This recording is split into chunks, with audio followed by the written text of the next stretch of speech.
Welcome. Again, I'm Bob Meenan. I'm the Dean of the School of Public Health here at Boston University, and I'm pleased to welcome you this morning to the second day of the 2007 William J. Bicknell Lectureship in Public Health.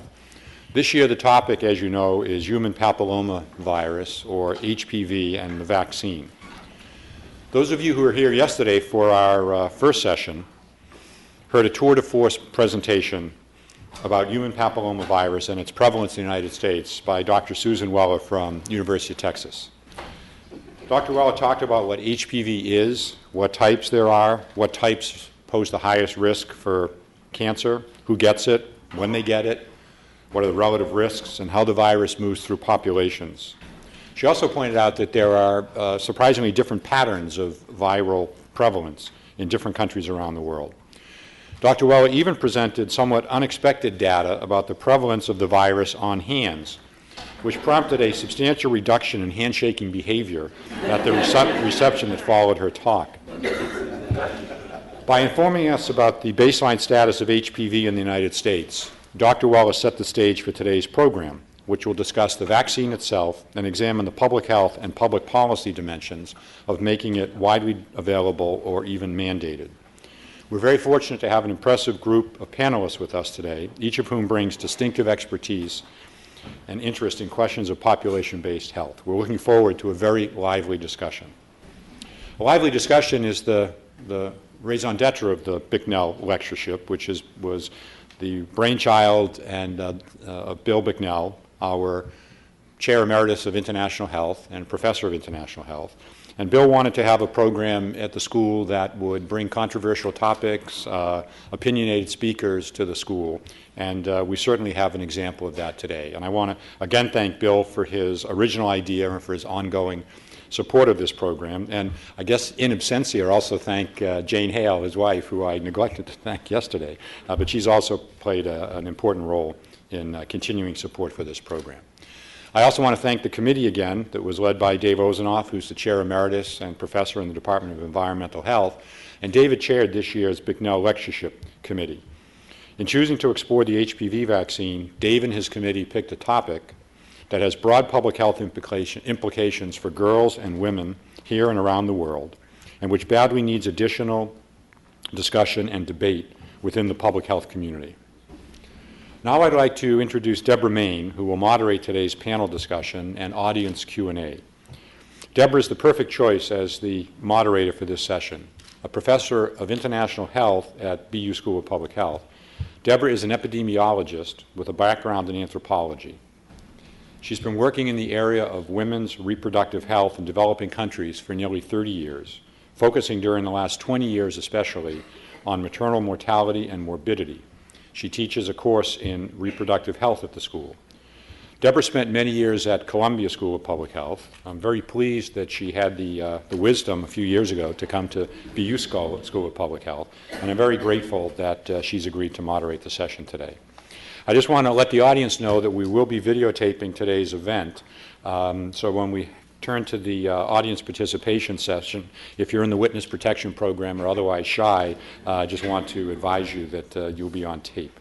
When we do get to that part of the program, we'll have microphones in the audience, and we ask that you go to the microphones, identify yourself, and ask a question so that the audience can hear you. Okay?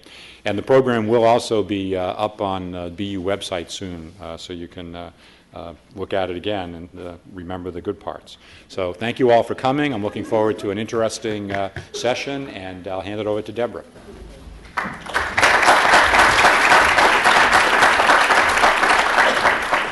Good morning. I think we're going to have a fun morning here. The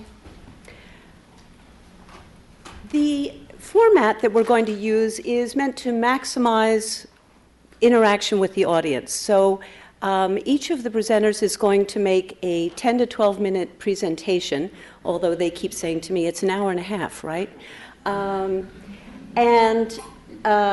we're going to have maybe a few questions of clarification. We'll have a break with some more excellent refreshments, and then we'll come back and have, I hope, at least an hour to really have lively interaction with the audience. The panel today is really a wonderful mix. And amongst them, they have benefited the lives of millions of people around the world and in the state of Massachusetts. We'll begin with Dr. Adel Mahmoud, who's at the Woodrow Wilson School of Public and International Affairs and the Department of Molecular Biology at Princeton University. He recently retired as president of Merck Vaccines. His academic services at Case Western Reserve University and university hospitals in Cleveland spanned 25 years, concluding as chairman of medicine and physician-in-chief from 1987 to 1998. Dr. Mahmoud has received his MD degree from the University of Cairo and his PhD from the University of London School of Hygiene and Tropical Medicine. Dr. Mahmoud's areas of study and investigation include schistosomiasis, rotavirus, shingles, SARS, and human papillomavirus. Our next speaker will be Dr. Yves Bergevin, who is Senior Program Advisors in Reproductive Health in the Africa Division of the United Nations Population Fund, known as UNFPA. There, he provides leadership for programs including HIV prevention, maternal mortality, family health and family planning and reproductive health, and commodity security. Yves Bergevin has held senior level positions in global health, including Chief of Health at UNICEF and Principal Advisor for Health, Population and Nutrition at the Canadian International Development Agency, CIDA. He is one of the founding members of the Global Alliance for Vaccines and Immunization, known as Gavi, and was involved in the creation of the Global Fund to Fight AIDS, Tuberculosis, and Malaria. He's a member of the Board on Global Health, Institute of Medicine, National Academies of Sciences in the USA, and has been a member of the Stop TB Coordinating Board and the Rollback Malaria Partnership Board. Third will be Judy Norsigian, who is a co-author of the landmark book on women's health, Our Bodies, Ourselves. This book was first published in 1970 and printed on newspaper. We actually have a copy. I think it sold for 75 cents in the beginning. And it was a revolutionary book in that it gave women information collected by and from other women about their bodies, about their lives and their medical choices. And it's been printed in many countries, translated into dozens of languages, I think, and adapted into many cultures. Judy speaks and writes frequently on a wide range of women's health concerns. She's appeared on numerous national television and radio programs. She served on the board of the National Women's Health Network for 14 years and remains active in this group. She also serves on a number of other advisory boards. Her interests include reproductive health concerns, the media and women's health, genetics, tobacco and women in healthcare reform, and midwifery advocacy. She has received a number of honorary degrees and awards, and I won't name them except to say that she received an honorary doctorate from Boston University. Finally, we'll have Representative Peter Koutoujian, who is a member of the Massachusetts, what's it called? State legislature. State legislature, thank you. It's only 2 years. I haven't got the lingo down quite yet. And he's a former prosecutor and the current House chairman of the Joint Committee on Public Health. I was reading over Representative Koutoujian's biography, and I thought I would just read a list of the health concerns that he has championed or is championing, because it's very impressive. He directed the passage of the successful statewide workplace smoking ban. He led the effort to ensure all rape victims are offered timely access to emergency contraception. He fought for legislation that expands stem cell research. He chaired a commission on the abuse of OxyContin and other drugs. He participated in a commission that investigated child abuse and neglect. He's called for increased preparedness for flu pandemic. He sought to eliminate the sale of junk foods in public schools and ban trans fats in restaurants. And he has championed better services for the mentally ill and mentally retarded and better pay for the people who care for them. and he has fought for programs that assist domestic violence victims. So a true champion of public health. That's our wonderful panel. We're going to begin with Dr. Mahmoud, and we look forward to the discussion with you.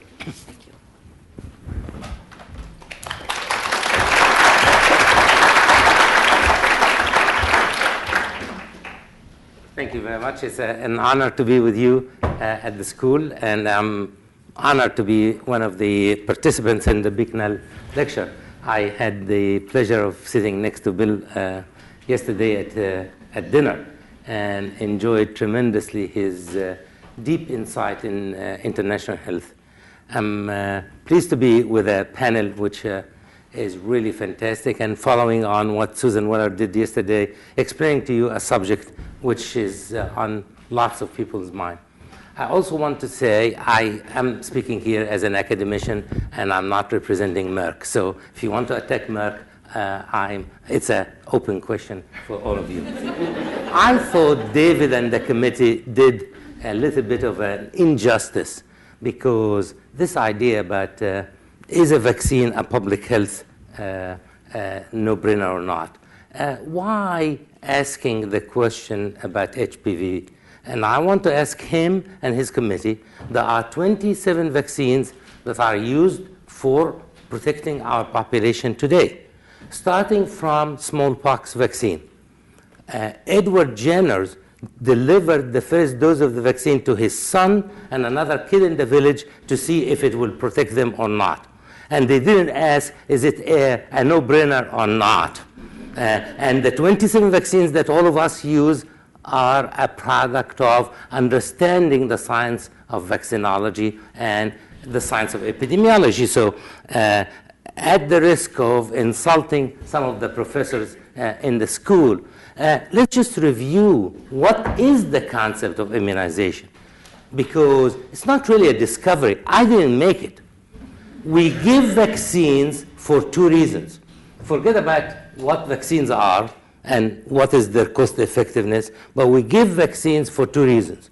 One of them is to protect individuals from an infectious agent. And when we do that, we give it to the individual before he or she got exposed to the pathogen, not after, before exposure. This is the idea of vaccination. The second is that we give vaccines because there is another benefit for society which is called herd immunity, which is when you vaccinate approximately 80 to 90% of the population, the rest of the population is protected, even without getting the vaccine, because as you increase the percentage of immune population in the community, you interrupt or decrease the transmission of the pathogen. And that is the concept of herd immunity. That's why vaccines in history, in this country and in most other countries, have become not only an individual choice, but a societal imperative. That's why we say to our kids, at birth, each one of you will get the hepatitis B vaccine. We didn't ask the infants when they arrive whether you want the hepatitis B vaccine or not. They get it. And when California in the late 80s and early 90s faced the problem with the adolescent dose of vaccines, this is the hepatitis B vaccine, they had to come up with a middle school mandate to introduce it. They used to have 6% the booster dose of the hepatitis B in the adolescent population. Today, they have 78% of the population getting the vaccine. And there is another concept. As you do this, vaccination also has another imperative, which is unfortunate, but it has to be maintained. And if you decrease the percentage of population that is covered by vaccine, you get transmission again. We saw it in Nigeria and the area around northern Nigeria when we got transmission of polio. We see it in England today. England today looks like a developing country. They have transmission of measles and mumps every year with mortality in the adolescent population. And we saw it in Iowa and some other states in the middle of the country last year when we started getting mumps and measles transmission in the United States of America 60 years after Maurice Hilleman introduced MMR. It was shame on us. So that is the story of vaccines. Before, and you know, I love to talk about it in a school of public health because that's your job. That's what you have to be doing to educate the community. So let me now shift. And I'm making you jump from public health to a DNA sequence. This is a virus. We have known that warts on the skin are probably contagious in 1907. There is a guy by the name of Cioffu, an Italian physician, who decided to test the concept, are warts on the skin infectious or not? So he did the experiment that if you and I will do today, we'll go to jail. He cut some warts, ground them, and injected them into other people. And they got warts. Of course, I mean, what do you think? They will get worse. But the point is, this is 1907. There was no even concept of viruses. The 30s were, particularly in the Rockefeller University in this country, were the times when we found out animal papillomaviruses and discovered the relationship between papillomaviruses and disease in humans, and cancer particularly. And it was Jules van Housen and people in Germany who actually associated this virus with cervical cancer and other carcinomas. And that happened in the mid-80s. To this date, we cannot grow the virus. We cannot culture it in vitro. But the power of molecular biology is we managed to isolate it and sequence it. We know the function of every protein in the virus, and we know how to manipulate it to our advantage. Yet, there is no experimental model for the virus. There is no surrogate of immunity for the virus. There is one discovery that made the difference. And that is 2 laboratories, one in the US in Bethesda and one in Australia, were trying to express, those of you who are familiar with molecular biology, were trying to express, using 2 different systems, 2 different expression systems, express the L1, the late protein number 1 of the virus. And as the protein coming out, the guys in Australia were using yeast, the guys in NIH were using baculovirus and insect cells. As they were coming out, the protein folded upon itself and formed what is known as virus-like particle, which is a structure that looks like the virus but is made of one protein. Now, this is a major discovery in the science of vaccinology and the science of molecular biology. We have not managed to this day to make vaccines except the hepatitis B from subcomponents of the pathogen. All of our vaccines are either the whole pathogen or a filtrate of the pathogen or whatever. This is the second time. The first was in the mid-80s. This is now in the mid-late 90s where they found it. When they found this, everybody looked at it and said, well, let's just see if it will become protective or not. And it turned out to be protective. It made neutralizing antibodies in rabbits and turned out to be protective in humans. So the discovery of the human papillomavirus, of how to immunize against the virus, is a major scientific achievement for all of us. And we have to be very, very proud of that. In some ways, when you don't know much about the virus, we don't know actually how it infects. We don't know what it does inside the cell, except that we know some subtypes have the ability to cause cancer. We know that very well. So that's all what I wanted to share with you from the scientific point of view. And I'm skipping the slides just because of the time, because Professor Min told me that I have to speak for 2 hours, but I decided that I'll just speak for 10 minutes. I want you to appreciate the mechanics, and I hope, Susan, did you cover this subject? The thing is that there are 3 phases when you and I get infected with this virus. Phase number one is the infection, which happens whenever. Okay, I don't want to say what time we start getting infected, but it is clearly close personal contact. There are studies in the University of Seattle, in the University of Washington in Seattle, that shows that women upon entry, young women upon entry to the school who are negative for HPV, by the time they graduate, 60% of them have been exposed. Okay, so there is no question, and the exposure increases with the exposure with the number of sexual partners. But it's not only sexual partnership. I mean, close personal contact. This humongous wave of infection subsides clearly as we grow older. And that is the lucky part of it, because most of the virus types or subtypes are not pathogenic in a major way. But those are the two problems that happen.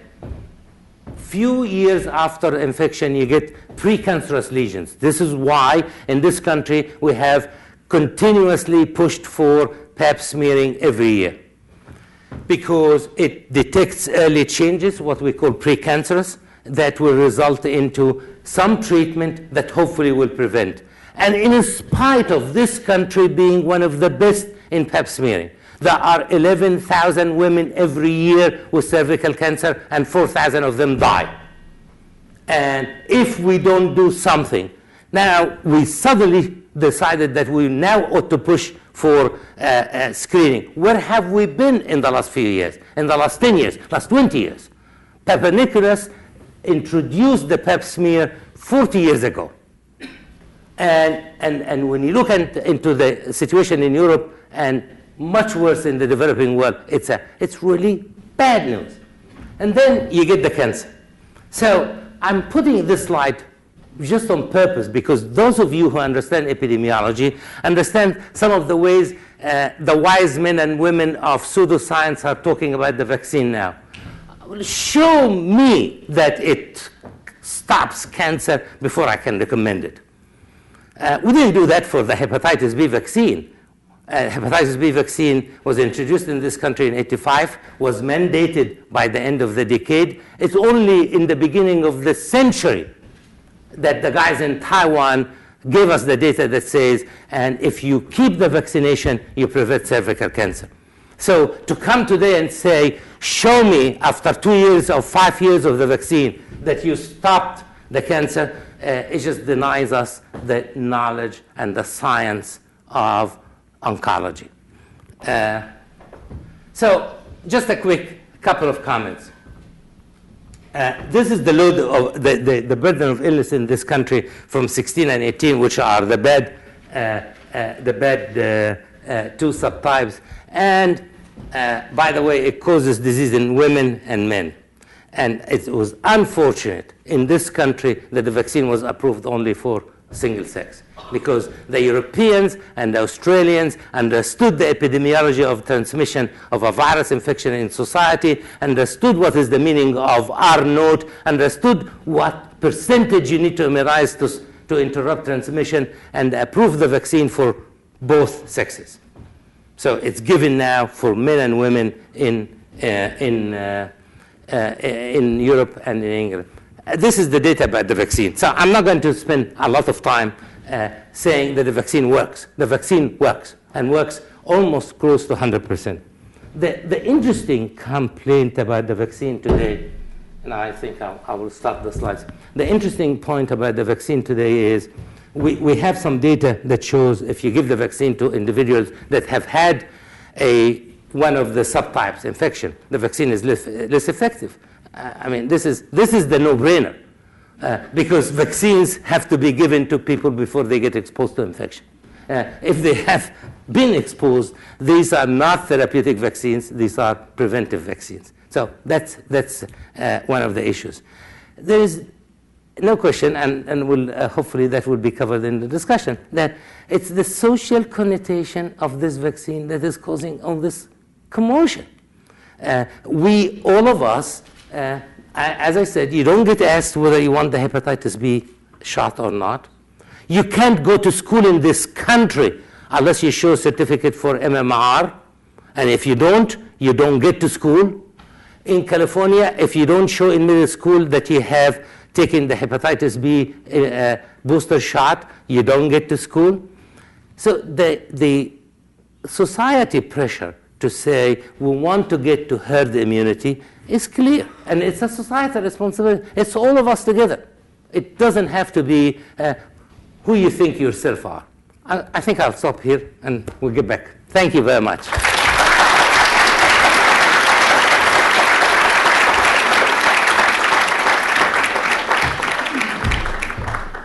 Apparently, David is going to ask me a tough question. Okay. I think just because we're running a little behind time, Perfect. we'll just go through the... You can ask me later. Urgent clarification question? Okay, I think we'll just keep going and then have lots of time for questions. Yes.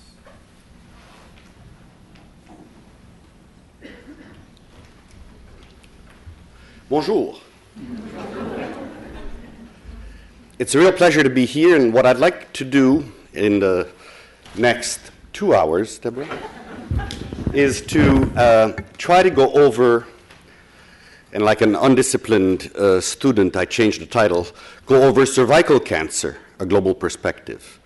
And whilst I really and truly appreciate the work on HPV, I would like us to focus now on mortality and morbidity, and therefore on the consequences of HPV infection.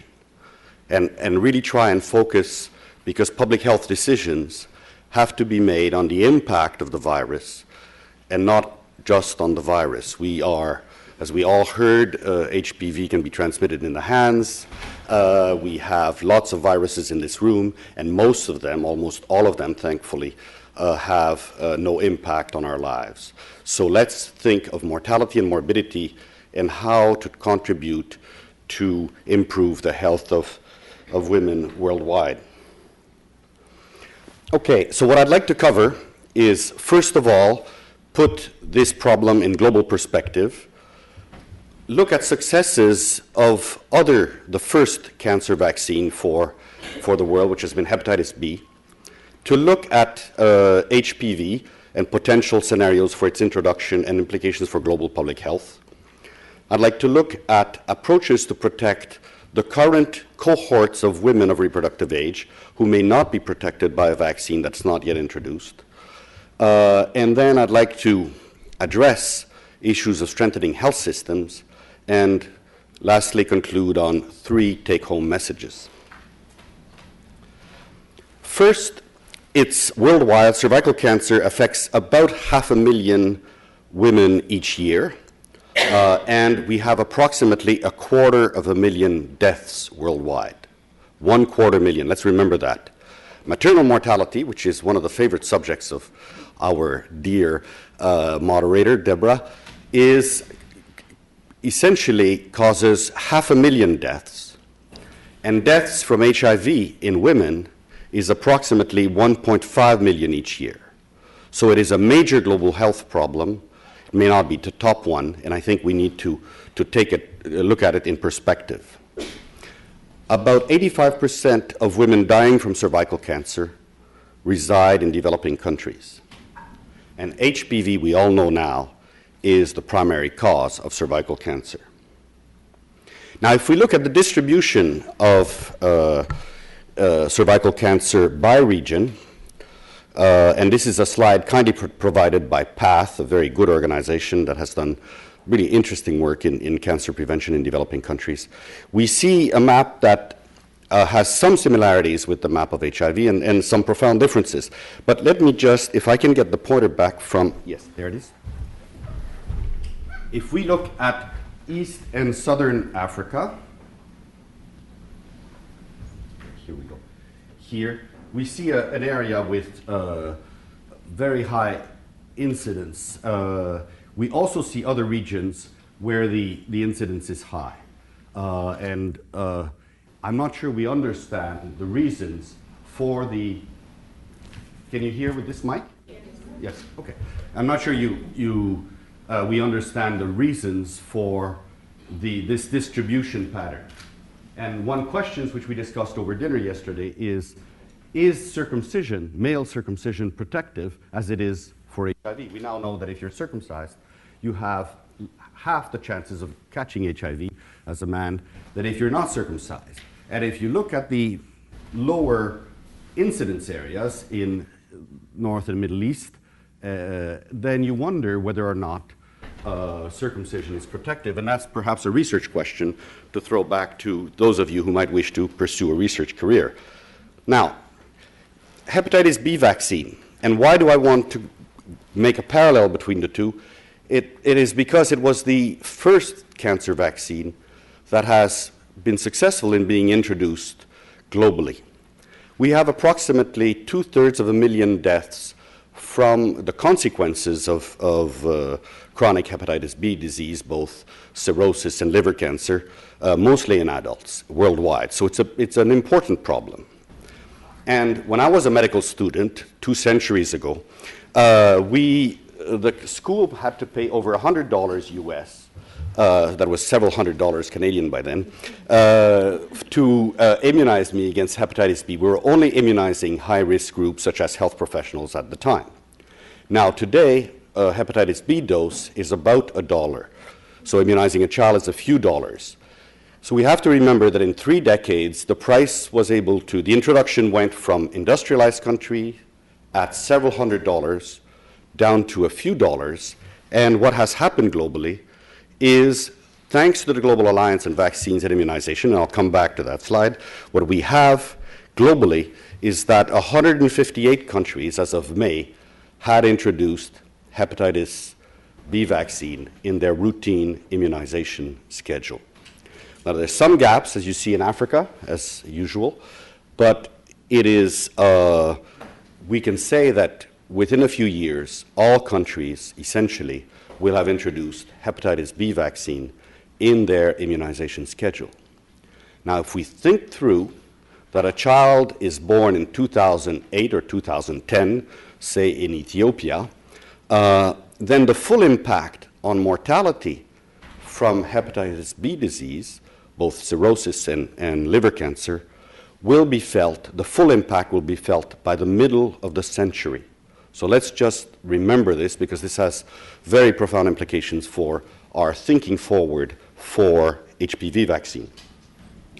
Now, if I can return to the previous slide, and Adel and I both had the privilege of working with the Global Alliance for Vaccines Immunization on its board. It was founded in 2000 with a very generous donation from the Bill and Melinda Gates Foundation, and it is really a truly unique private-public partnership with the UN, with pharma from industrialized countries, pharma from developing countries, and key research institutions and NGOs. And this partnership has been able to contribute importantly to the introduction of hepatitis B vaccine globally, and it's perhaps its most important success up to now.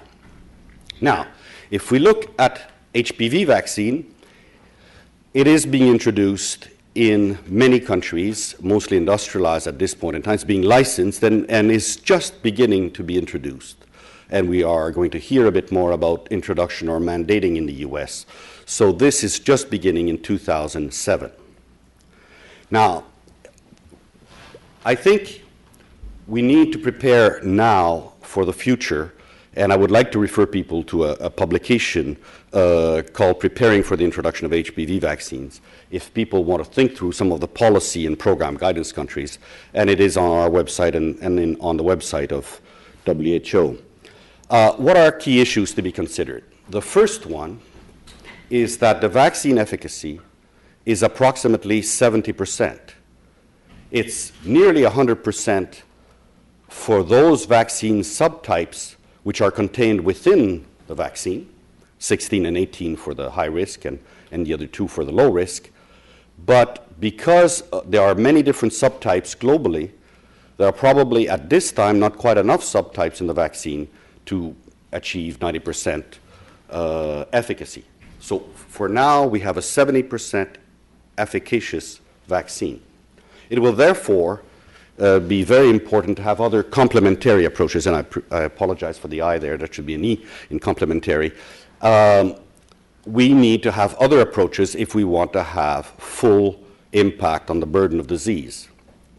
The price, we think the price will come down, and we have heard from industry that they are prepared to have differential prices, prices that are high in industrialized countries where people can afford that, and then much, much lower prices for the poorest countries. And we really appreciate this commitment from industry to provide very low prices for the poorest 70, 75 countries. We'll have to think of immunizing young girls, or perhaps young girls and boys, before sexual debut. But that should not be very difficult because of, thanks to the real progress in universal primary education, and especially for girls, we now have most 9-year-olds in the world in school, and if we do campaigns in villages and towns at the same time, it's probably very likely, based on the knowledge we've gained from our measles work, from other work on immunization, that we could immunize quite readily these cohorts of young girls. So I don't see that as a major problem, the fact that it's at age 9 rather than being age 6 months or 9 months. The last point is that we'll have to have close monitoring of vaccine efficacy, because since it's a new vaccine, we don't have very long experience with it, and we do not know whether the immunity will wane, wax or wane in English, will decrease, and that we'll need perhaps to add some booster shots down the road. But that's not a big issue. If we've introduced the vaccine, adding a booster at age 5 years or at 5 or 10 years later is not really very difficult. Now, let's look at the vaccine pipeline, and oddly enough, Adel mentioned that last night, and I don't know if he had read my slides, but the current vaccine pipeline in developing countries now is essentially against BCG, against TB, not very effective, but still there, diphtheria, tetanus, polio, measles, diphtheria, tetanus, pertussis, measles, polio, and yellow fever. We've just seen the introduction of hepatitis B, which is being completed as we speak. We have had a lot of difficulty with the introduction of Haemophilus influenza B, so that's a bit behind schedule. And that shows that it's not easy to add a vaccine. You need more fridge space, you need to look at combinations, you need to look at schedules. This is not easy. We have 2 vaccines that are being considered by the Global Alliance for Vaccines for accelerated development and introduction.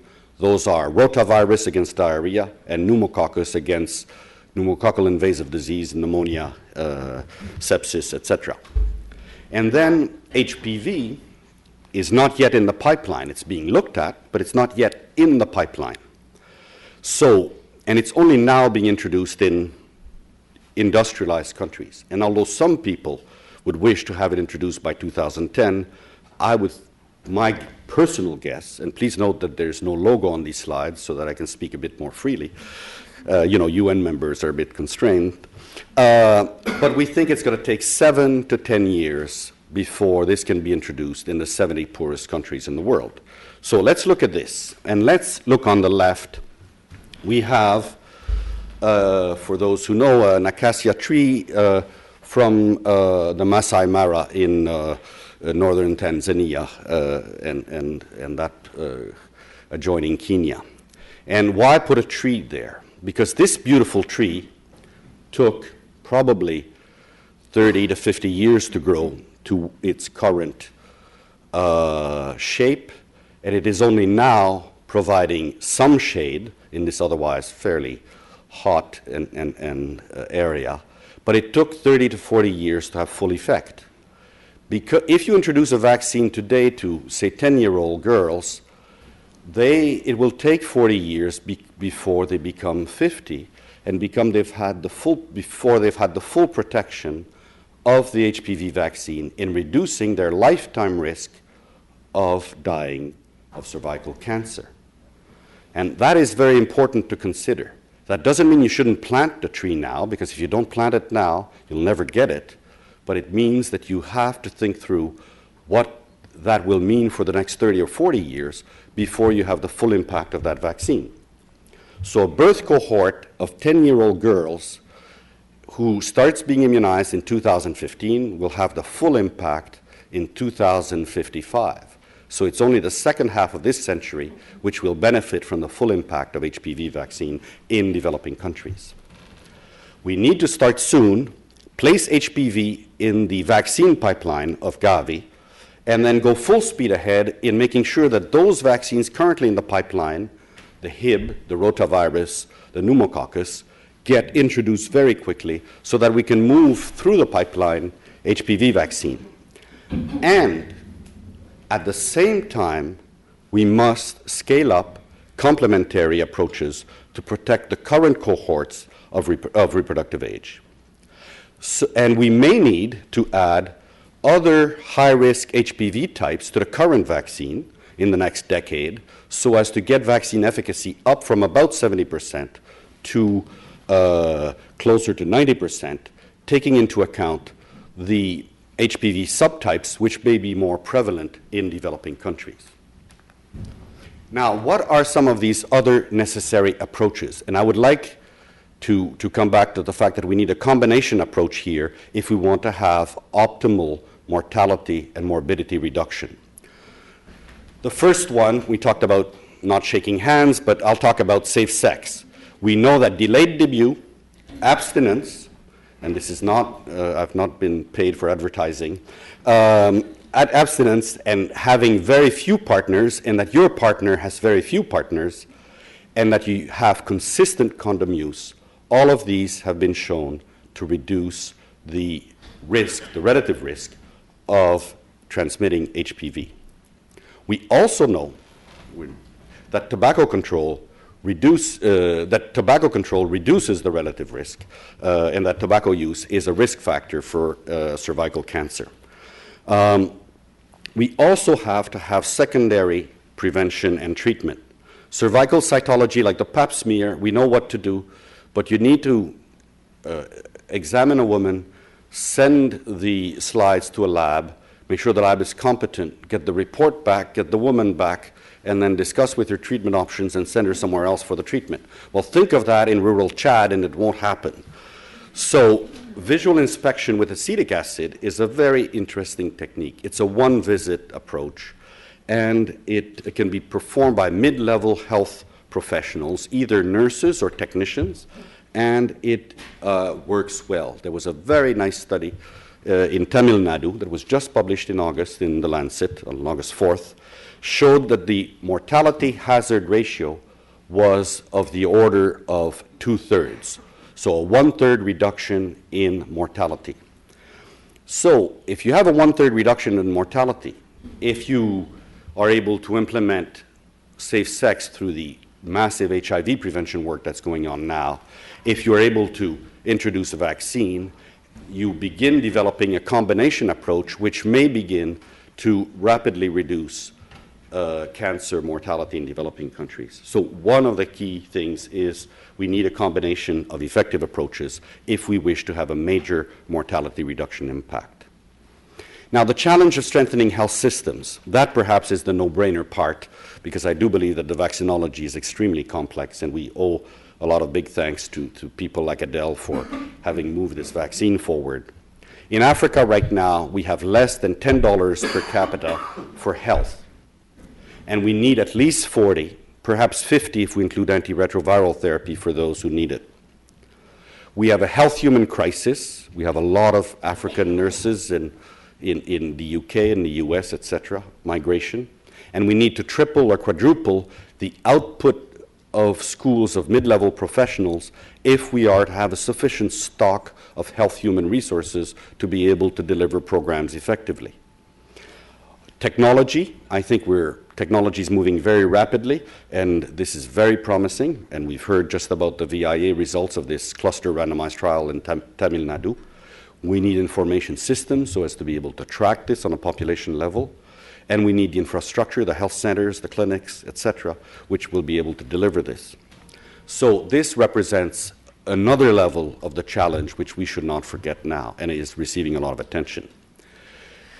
Some good news, there's a global campaign for the Health Millennium Development Goals, and I was with the Prime Minister of Norway and the heads of WHO and United Nations Population Fund just 2 days ago in New York, and we had the wonderful announcement by Norway of $1 billion over a decade by this very small country of only 4 million people. I hope the US notes.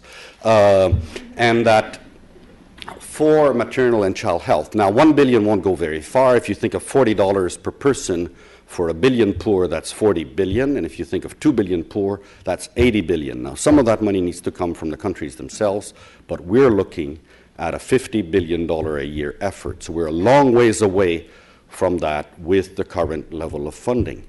But if we had only 0.1% of gross national product added for development assistance, there would be enough money to deal with this.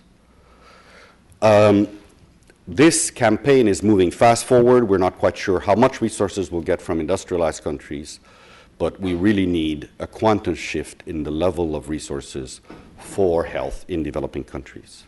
So the question is whether or not we can together over the next few years work towards this $40 or $50 per capita for people in Africa and South Asia. 3 take-home messages in this hour-and-a-half presentation. Madam Chair, first is we must introduce HPV vaccine in the Gavi pipeline as rapidly as possible, recognizing that its full impact is several decades away. But just because it's far away doesn't mean we shouldn't start now. It's like a beautiful tree. We must plant it today. We must also scale up cervical cancer prevention and treatment with other necessary approaches: tobacco control, safe sex, visual inspection with treatment. Each of these have an impact, and if we combine these, we begin looking at mortality reductions of perhaps, if you model this on the back of an envelope, you get down to maybe mortality reductions of 60, 70, 80%. This gets very exciting. And then the third point is we must scale up efforts to strengthen not just health systems, but outcome-driven national health systems with more people, money, technology, and information systems. But the prize is that if we do these things, we might be able to make sure that this young girl in rural Ethiopia, who has survived her initial 5 years of the dangerous years of child survival, and was able to do it with all her smarts, she's asking a question in school, that this girl will grow up free of HIV, will be able to plan her pregnancies, will be respected in a society where gender equality has become the norm. She might get HPV, yes, but thanks to, unless she gets the vaccine, in which case she might not get any of the high-risk types, and so therefore she's likely to be protected from cervical cancer. If she were to get a precancerous lesion, it might be picked up through a visual inspection, and therefore her risk of dying of cervical cancer will become extremely low. And that's the challenge we face today. Thank you very much.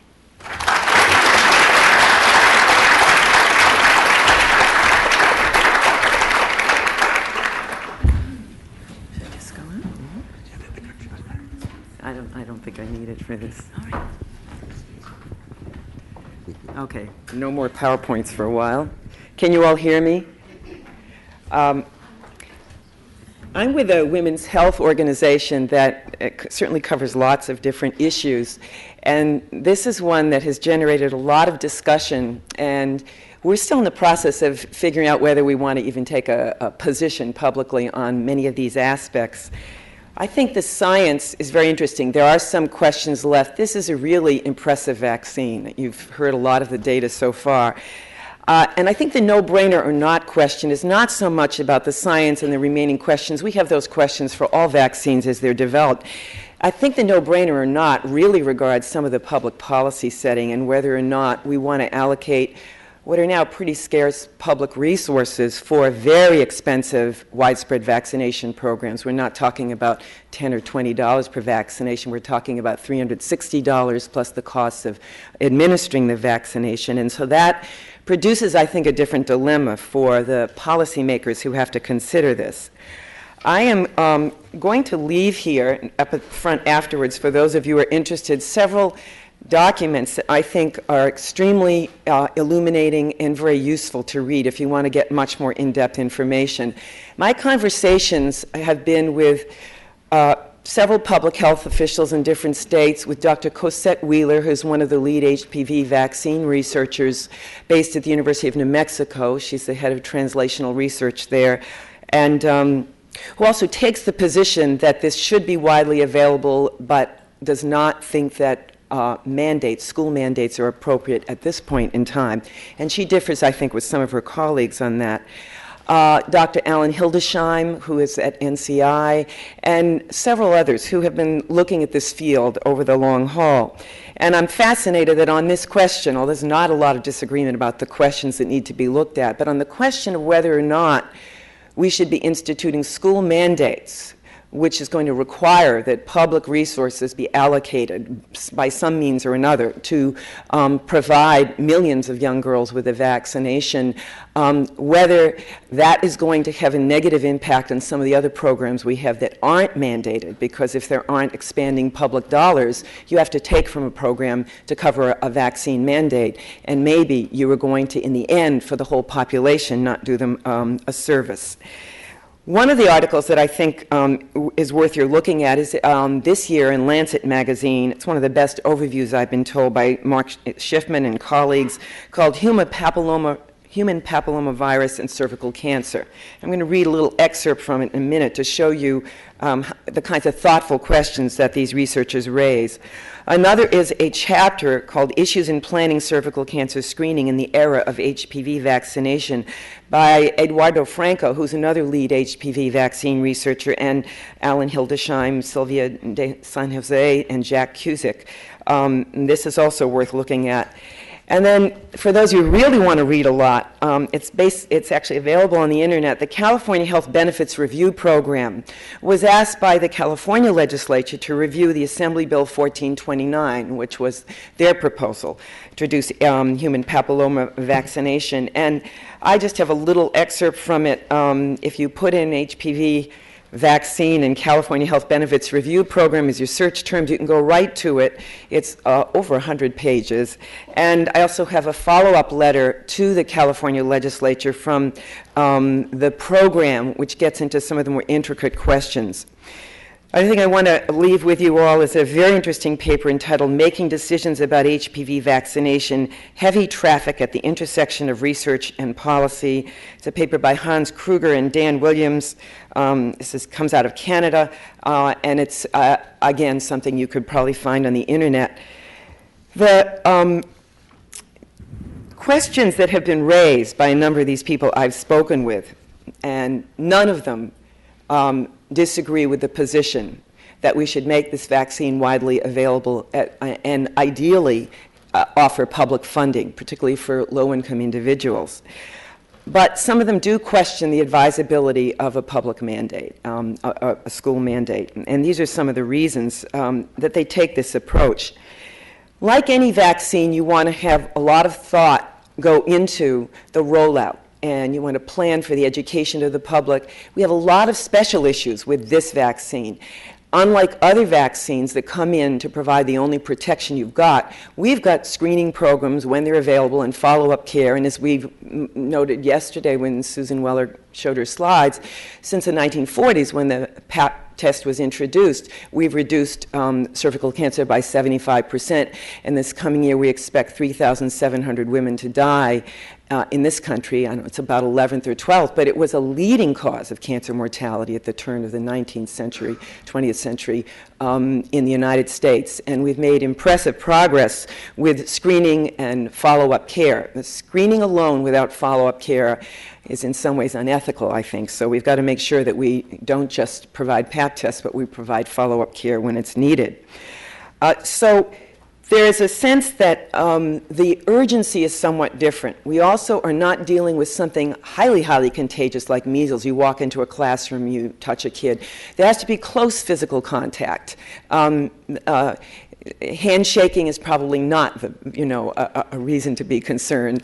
But other things are. Close skin-to-skin contact doesn't have to be penetrative sex. But what we do know is that this is not a condition, a disease, or I should say HPV infections are not easily transmissible like other kinds of diseases. So that augments the argument some people are making that we maybe want to watch and wait and get some of the answers to the many questions that remain, at least make it available, but not necessarily take public dollars in a particular community that could be used for a better purpose. The other thing is that right now the CDC Vaccines for Children program does not have enough funds to help states pay for all these vaccinations of young girls. And 9 to 12-year-olds are, of course, appropriately the target because we want to reach young women before they become sexually active, and then the efficacy of the vaccine goes way down. The question of whether we're going to reach the girls who are probably at highest risk for cervical cancer because they're not in the pipeline for getting the Pap test and the follow-up care. One of the things we don't know is whether we're really going to reach those girls at highest risk. And we know in this country that we've got a question of racial disparity here, socioeconomic disparities. If you go into poor white Appalachia, if you go into some of the low-income communities where mostly there are women of color, you will see the highest rates of cervical cancer and the highest mortality rates. And so we have certainly an inequity here in terms of what we now have available reaching young girls. And there are even some questions about whether widespread programs that make the vaccine available will in fact reach the girls that most need it.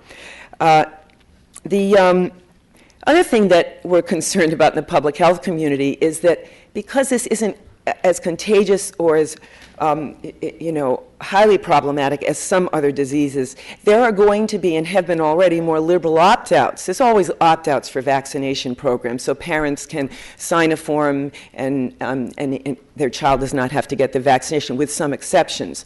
And they're allowing for opt-outs partly because of the religious right, and I must say they have really clouded the whole issue here because I think some legitimate concerns about this whole debate have been overridden by the clamor of religious and conservative groups that have said this is a terrible thing because if you, it's sort of like the condom debate, if you tell young people they can protect themselves from STIs by using condoms, and suddenly they're all going to go out and have sex. And we know that's not true. We've got plenty of data on that. But they were so active in this debate, and I must say I think that Merck actually played off on that a lot, to their discredit, that you ended up having a murky public discourse that confused people even more.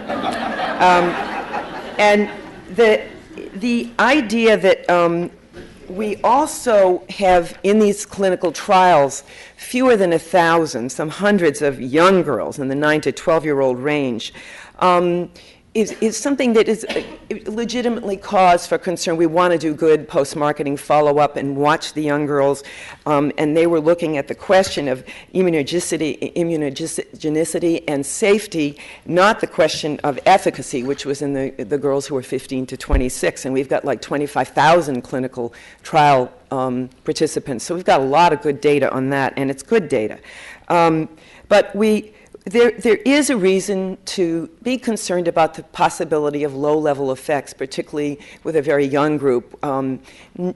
We're not sure that there's going to be a problem, but it's something that we should at least be open to. There are at least a few reports of young girls who have had problems with the usual transient effects, like tingling, numbness, pain in like fingers and extremities. Not many at all, but there are a few cases where some months later these what normally transient effects haven't disappeared. So their doctors and their caregivers are watching and hoping that this will be transient. And even if there should be some problems like this, they will be tiny, tiny percentages.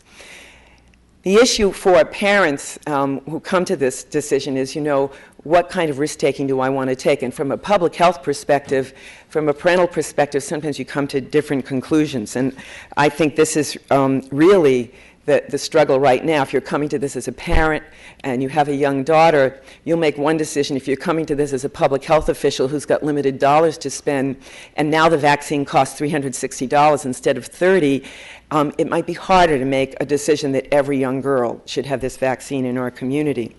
Now, I'm going to read a very short excerpt from this paper from Lancet. And this is just a paragraph in the middle to entice you to all go read it. I think it's a fabulous paper, and it's only about a dozen pages long. Important questions remain, and it refers us to panel 2, and it has a list of about 11 questions like, are boosters safe and effective if needed? Now, the if needed is important because now that we've followed some groups of young women, we're now 5 years and post 5 years, it looks like they're doing pretty well in terms of their titers being high, the protection is continuing Does the vaccine prevent infection in men and reduce the transmissibility of HPV from men to their partners?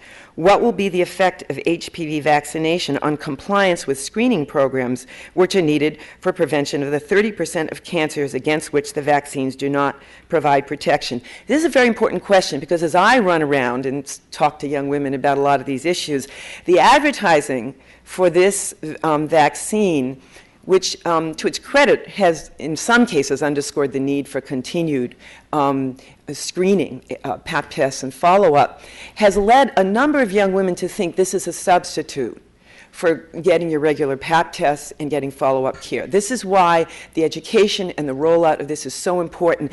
We cannot have a picture in which there are going to be lots of young women getting this vaccine and many fewer women thinking they need to get pap tests and follow-up care. So this is a very important piece of the puzzle here.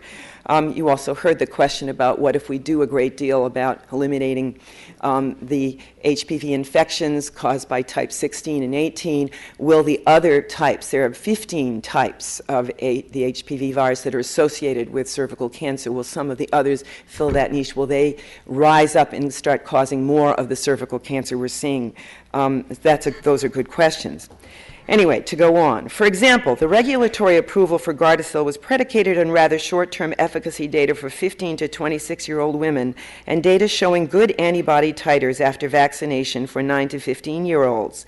At present, girls aged 11 to 12 years are being targeted in the USA before entry to middle school. Several jurisdictions are considering mandatory vaccination for 11 to 12-year-old girls, but this is controversial, especially regarding cost-effectiveness analyses. I want to underscore that. In public health circles, the controversy is not about sex, it's about cost-effective analyses. Ideally, to ensure that a vaccination program will protect young women through the age of greatest risk of HPV exposure, we would know that durability will be 10 to 15 years or greater, or that boosting will be safe and effective. Waiting for certainty, however, would reduce the benefit for the cohorts of girls born between about 1995 and early 2005, which of course was raised already. And so you have trade-offs. When you wait, you lose protection for young girls today. Well, if you're talking about a developing country setting where cervical cancer mortality is number 1 or 2 in terms of cancer mortality of women and sometimes mortality of women, I think you have every reason to follow what Yves just said, is really get this out to the public. Even though in some countries we know their ability to deliver the vaccine is fairly weak, whereas maybe doing something like acetic acid washes, a little bit more low-tech, might be a little bit easier to do. The follow-up care, however, isn't often that easy to do, which is the problem here. We've got a low-tech screening, but we don't have the what is rather high-tech access to care that's needed. These are not easy questions, and I think that that if I look at the cost-effectiveness analyses that have been out there, one has been done by the Danish government. The California group also brings in this question. You'll get different opinions about this, and it's very hard to know who's right. These are very sophisticated economic analyses, and I think it also boils down to where you are in a community. If you have pretty very low rates. I mean, there's fewer than 20 deaths from cervical cancer in the state of, I think it's New Hampshire or Vermont. In Massachusetts, it's something like 40-something last year. I mean, some states, you have very low mortality from cervical cancer. Other states, certainly other communities, you are seeing very high rates, and those arguably ought to be places we really target and provide, I think, the vaccine much more widely, certainly in those places. The other thing that I think is really problematic for me is the cost of this vaccination. There are some ethicists who've tried to look at this. Glenn McGee has a piece on the internet now in which he argues that Merck could have charged maybe 10% and made a good profit that would cover the costs of pursuing this vaccine as well as other vaccines that didn't make it to market. That's millions and millions of dollars, to be sure, but he was using sales data and projecting the sales data at least the same rate as we now see. But if you're not on the science side at Merck, but if you're in the business side, and you're a company that had a $2.5 billion fine levied by the U.S. government for tax evasion, you've just had all these lawsuits associated with Vioxx, and maybe other financial problems, I can see why you might make a decision to get whatever the market would bear. We're seeing this in other areas as well, with Avastin, with biologics, with cancer treatments that are basically costing somebody, usually an insurance company, $100,000 a year, providing some benefit, some increased longevity, but $100,000 a year is quite a lot for a treatment you might be getting once a month. We saw this also with Norplant. I just want to raise this as another interesting public health question. Some years ago, and this is separate from the problems around Norplant and its delivery, we saw Norplant being made available here at above $400 for a set of 5 capsules implanted in the fleshy part of the upper arm. And that provided excellent protection, more than 5 years for contraceptive protection. But what we also saw is that Lyris Pharmaceuticals, which had supplied this to Wyeth Ayers, which marketed it here, could also sell this product to USAID for $23 a set, make it available in developing country settings, and still make a profit. So that gives you a picture of what can be done, and can be done in a way that is reasonably effective. And from a public health perspective, I think that this is a vaccine for which there should be a public sector price that's reasonable, and it should come soon. It shouldn't come, a year or two later. It really should come right now. And that's actually the part that I want to leave you with. I think the costing of this vaccination is really where the profound, important ethical questions lie, and I think public pressure on Merck and on Gates and some of the other places that will be important players in these controversies and these debates, where this is where I think a lot of our energy ought to go. See, I wasn't going to blast Merck. He feared that.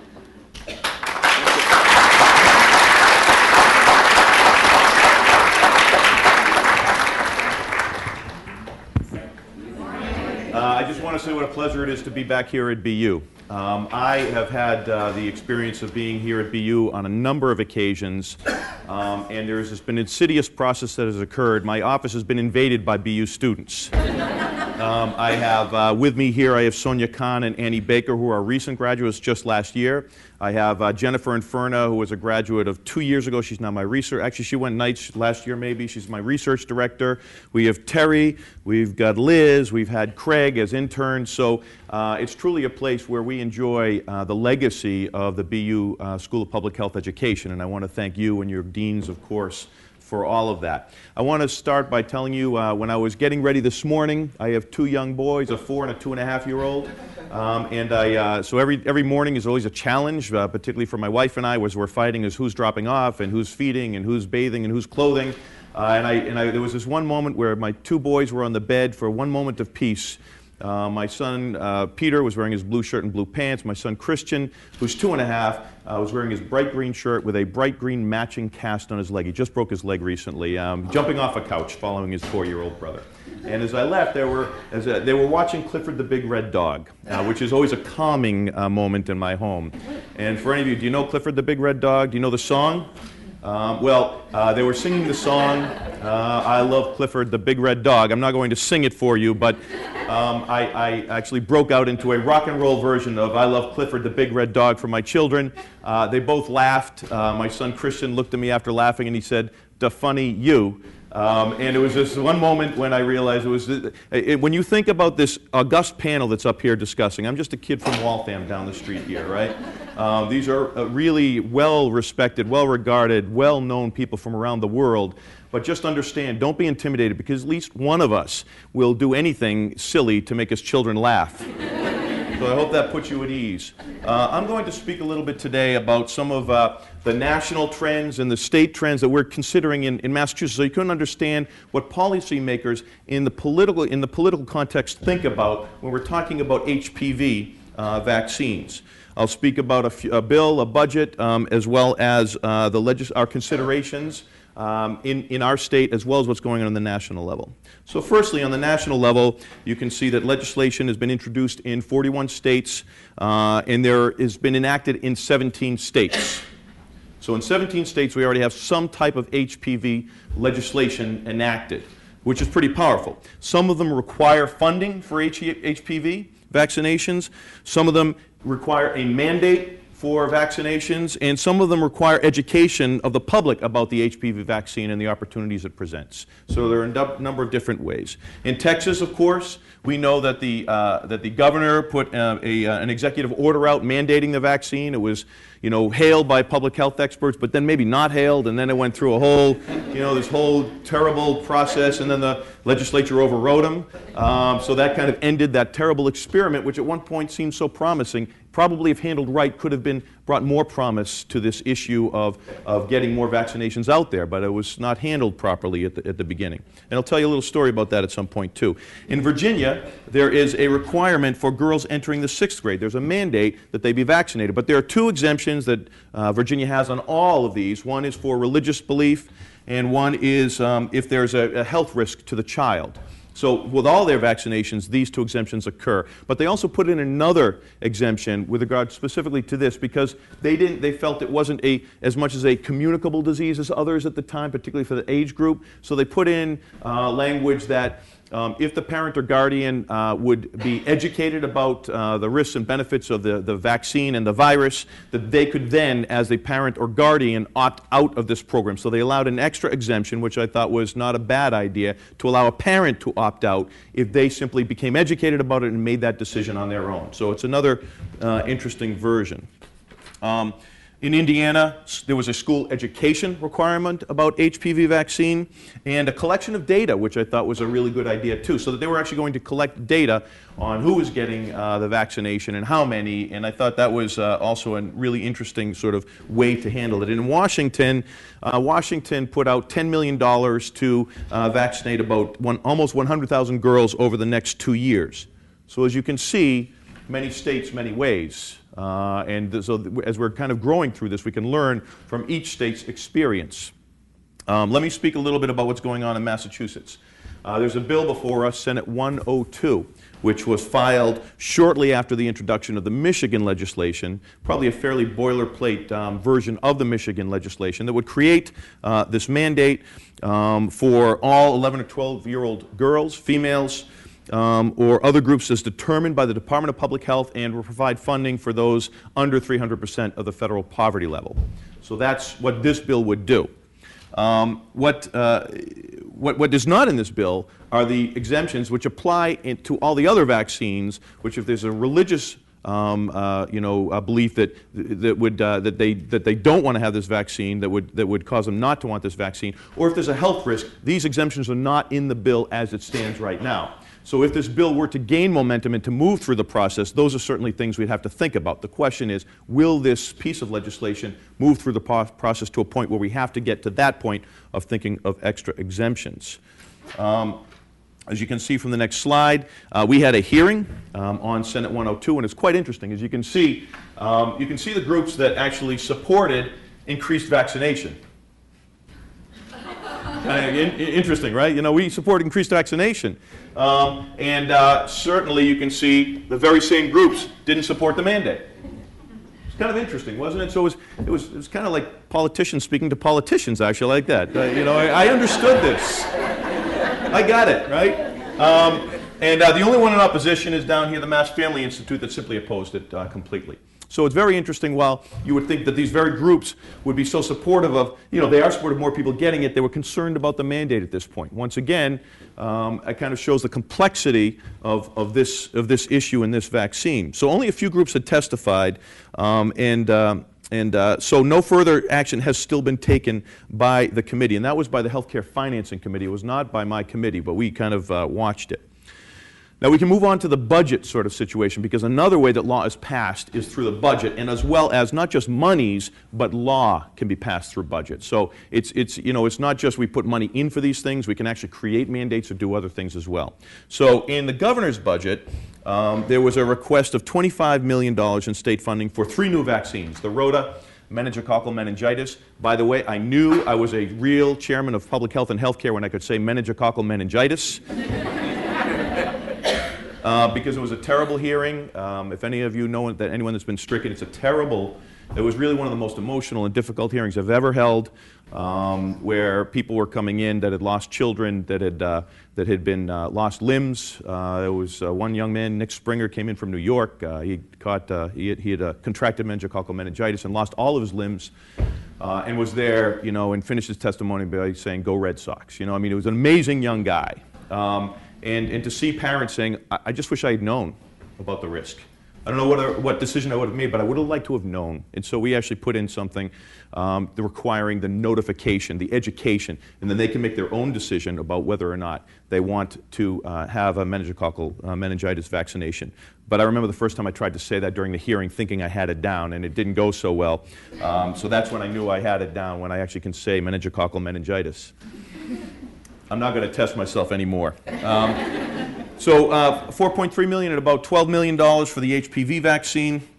And part of this has to do with the universal immunization program, because these are part of the universal immunization program right now. And so to be a fully universal immunization program in the United States now, you also have to have these 3 vaccinations available and funded for your people in your state.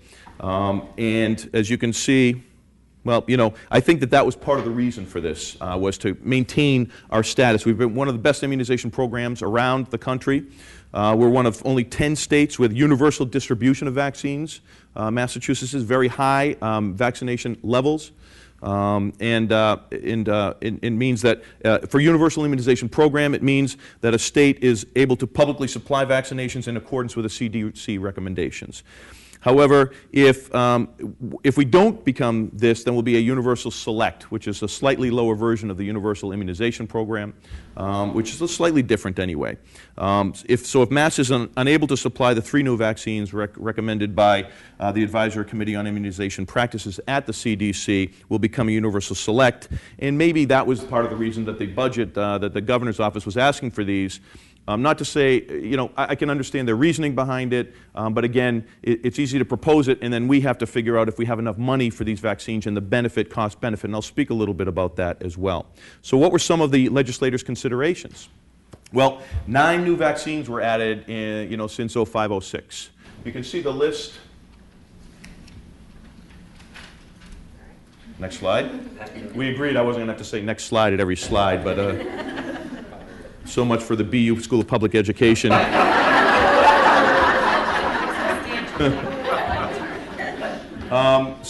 When the legislator considered the governor's sort of proposal, there were several points that we took into consideration. How many more new vaccines are on the horizon? As you can see, there's a number since 05-06. Can we afford to maintain the state's status as a universal immunization program? And that's a real question that we'll speak about in just a moment. And have the costs and benefits of providing the vaccine been weighed? That's a really interesting question, too, that we heard some testimony on. And are there any lingering questions regarding the safety of the vaccines? Now, because this was part of the debate process, and so as sort of there were many people that just simply wanted to do the vaccines. And there were some that said, well, wait a second, we've got to look at this stuff, and the budget might not be the proper place to pass law requiring these. And so we promised to do an oversight hearing on this, and that's what we did. It was really a fascinating oversight hearing. It wasn't sexy, there wasn't a lot of people there, but it was fascinating, the information revealed, and I'll tell you a little bit about some of that. Number one, the number of vaccines in the routine childhood immunization schedule. You can see here that there's a lot. You know, in 85 there were 7, and there's additional 10, or it came to 10 in 95 and 16 in 07. We heard about a lot of these things in the past, but was really speaking about the 3 latest that we were dealing with, primarily HPV, because this is the most notable and controversial, so to speak. And so the following data was provided. As you can see, ACIP and CDC recommended vaccinations have increased over the last 2 decades, and we've been able to keep up, except for the 3 most recent on the far right, and due to the number of immunizations increasing as well as the cost per dose of vaccines, overall immunizations have become very costly. Based upon this trend, what can Massachusetts expect for the future? You can see now just how the costs have risen from about, I believe it's $200 in 1995 to 07. If we add in some of these extras, I think it's about $900 and $1,200 now per child to maintain our status as a universal immunization program participant, I guess you'd say. So you can see that it's become more and more expensive, and it's one that we have to, it makes budgeters balk when they start to see these things rise. And to some, it's unclear how much benefit there is in adding some of these as well, and I'll speak about that in just a moment. Number 3, the projected costs and benefits. Now this is pretty fascinating, isn't it? This was actually presented by Dr. Tracy Liu from Harvard. She went through just the hard facts, the types of, a number of cases you might predict would outcome, and the deaths or mortality or the savings, and when you start to put them in numbers, it's it's stark. It was very stark, to be quite honest with you, because I think in terms of people. But here, when you have to take a look at numbers, it makes you look at things a little bit differently too, particularly when you're speaking about running it from the state. This is an approximate costs and benefits. As you can see, for the HPV, there's an estimated, she estimated 66 cases of cervical cancers per year, could prevent 4,500 cases of HPV, and Rota would prevent 30,000 cases and less than 1 death, and meningococcal vaccine would prevent 5 cases of disease and less than 1 death. And you can see the savings on the far right. And I believe that I can't remember why, because this was some months ago, why there was a question mark. I believe it was because she wasn't convinced or didn't have enough information on the efficacy, the efficaciousness of the HPV vaccine. But what's fascinating to me is that you can see, if you talk about simple cost dollars, by spending $13 million, you can save ostensibly $14.6 million. There is ostensibly a $1.6 million savings in that. But if you now come down to meningococcal meningitis with a $5 million expenditure, a $1.3 million savings, if you're talking about numbers, that's an easy one. If you're talking about people, it's very different. And these are the decisions that we have to make. Now, cost-effective can simply mean improved health outcomes sometimes as well. And this is from Dr. Tracy Liu. She's a professor and director of the Center for Child Health Care Studies at Harvard Medical School and Harvard Pilgrim Health Plan. She's an internationally recognized authority on vaccine economics, and she's also a voting member, by the way, of the Advisory Committee on Immunization Practices, the group that makes the authoritative national recommendations on the vaccines for these programs. And then the sort of last point about HPV vaccine and the remaining questions. You can see this is from Dr. Feldman, who again is a pretty well-renowned expert in this field. There were still several questions, according to her, that are just generally out there. I don't suggest she was saying them. She was saying the questions to her, but she was saying that these are still some questions. The duration of the protection is still not perfectly clear. It only protects against 2 of the 13 cancer-causing viral types, so at best it would get, and I think it was mentioned, we want to get it to 90%, but right now it would be about 70% protection level. Efficacy and safety data are not fully complete yet. Effect may not be evident for 20 or 30 years potentially, and populations will still need to be screened, by the way, and that was really made a good point. We cannot, that was one point, now that I'm thinking about it, we cannot say, oh, we've been vaccinated, we're okay, you still need to be screened. And so one of the cautions was that if people are vaccinated, they're going to feel very relaxed about it and not feel the need to be screened, and that's crucial. You can't let that go at all. So what are the next steps? You have the governor's budget. That we had the $25 million for the 3 new vaccines. The House put in a study. The Senate put in some money for pieces and then more study.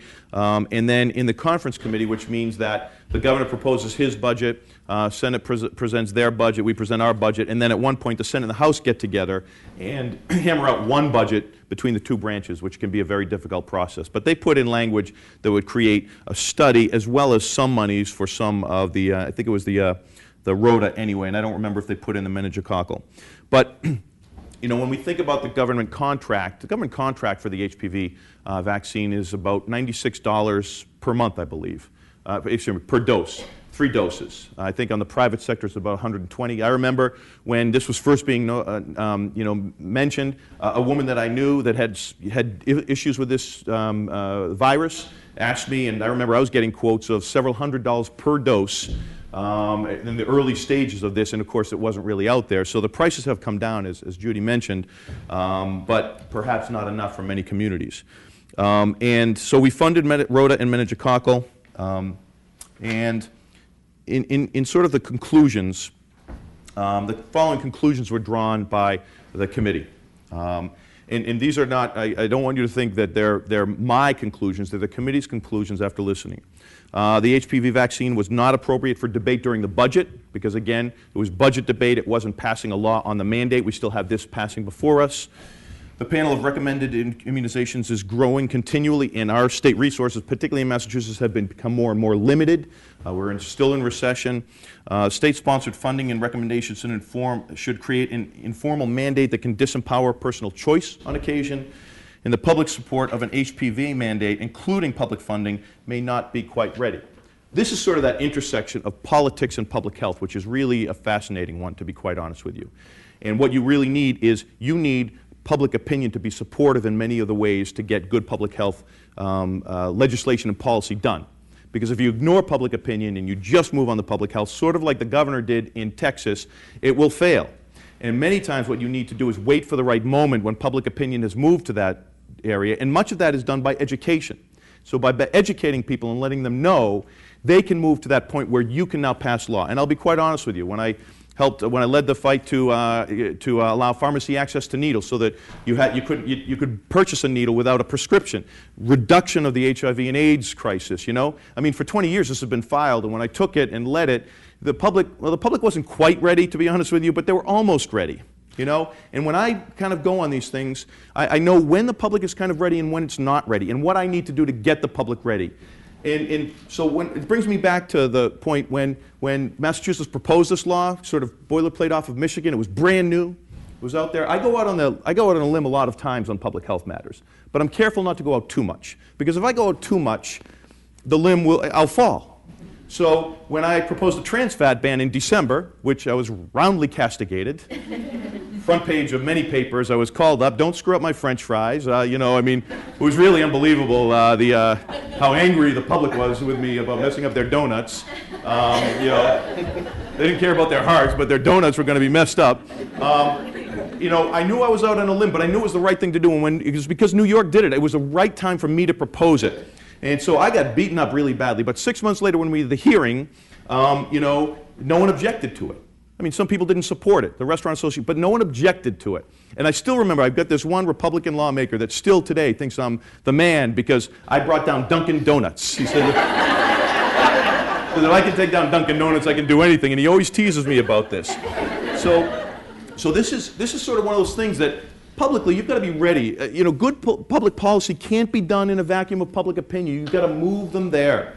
And this is really important. Now, let me just say in closing that if I had a daughter, I would have her vaccinated. Personally, I would. So this is not really a personal issue for me. It's about what you do in the public forum. If I had a daughter, knowing what I know now, I would absolutely have her vaccinated. So thank you very much.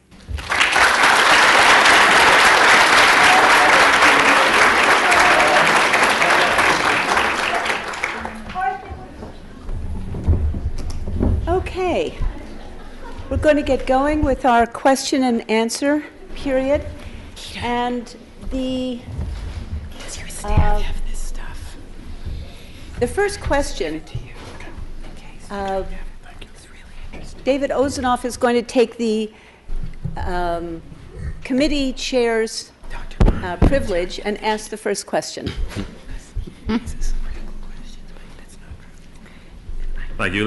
Let me compliment the panel. It was really a phenomenal set of 4 presentations. Starting off with a challenge to the committee as to why we had a title that asked whether this was a public health no-brainer or not. So I think actually that the subsequent presentations have well established that it's not a no-brainer, that there are in fact quite a lot of things to think about. But let me make the case that for some people it was a no-brainer. Unjustifiably a no-brainer. And I know that quite well because I'm the person involved who thought it was a no-brainer when I first heard about it. Reading in the newspaper that there's a vaccine that prevents cervical cancer essentially 100% of the time, or is 100% effective and would prevent 70% of cervical cancer, that's a no-brainer. As it turned out, some brains actually were needed in order to evaluate this. And, although I didn't use mine, Subsequent discussion actually revealed that there's a fair amount of complexity here, that when you start peeling back the layers of the onion, it's not at all 100% obvious. And the proposition isn't really whether vaccination is a good thing or not, because in public health we know vaccination has been one of the most valuable interventions that we can have to improve the health status of the community, but it is about particular vaccines. In 1799, when Jenner introduced vaccination for smallpox, there was no internet. 100 years later, when many of the other vaccines that are routinely used were introduced, there was no internet. But there is an internet now, and in fact, if we were to look back, we would find out that some of the vaccines that were introduced were somewhat problematic in some respects. Typhoid vaccine basically didn't work, although it was administered widely. Today, you can't really get away with that, right? Because people will find all sorts of information, and that information will circulate. Some of it will be correct and some of it won't be correct, but the net result is that it will have a profound effect on effective vaccination programs. And we're already seeing this with some of the vaccination programs. So even if there were nothing wrong and nothing to think about with this vaccine, there would still be plenty of things to think about before it was introduced on the public policy side. And I think it was to try and get people thinking about those many issues around vaccinations in general and this vaccine in particular that we thought this was a particularly worthwhile topic to explore. Thank you, David. Next question. Yes, please introduce yourself for the video. I know. Mary Ann Prout from the Department of Epidemiology. A question for whoever wants to take it, but perhaps Dr. Mahmoud. We've looked very seriously at the data, thinking about immunization just being appropriate for the serotypes included in the vaccine, but now there's some data suggesting that it will reduce the frequency of other serotypes.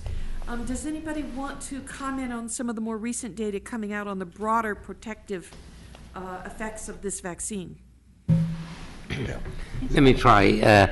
I think there is some inclinations to say the coverage is a little wider than 16 and 18, 6 and 11. There is certainly some cross-reactivity antigenically, but the data have to be analyzed by a lot more sophisticated ways to look into the viral load and which viruses actually were affected by the immunization and so on. So I think the story is out in public because both manufacturers of the vaccine talked about it in scientific fora.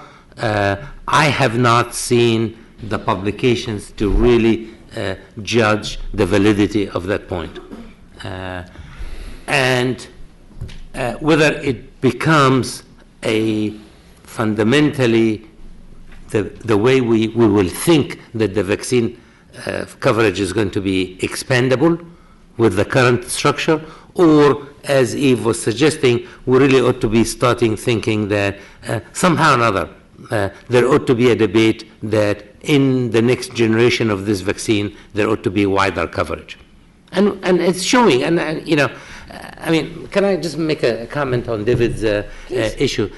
I was asking him this because that question was not asked about any of the new vaccines that were introduced in the last 5 years. So I'm not talking about Jenner's, and I'm not talking about the typhoid vaccine. I'm talking about why all this hype did not happen with other vaccines that have very similar issues.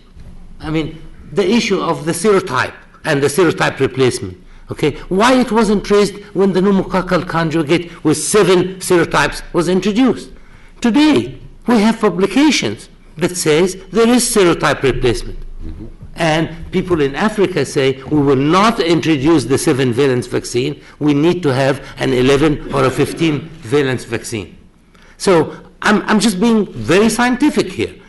There is no question. We were driven to discuss HPV because of its social connotations in some way. I am delighted to have the scientific debate. And I'm also delighted to have the social debate because it's our society.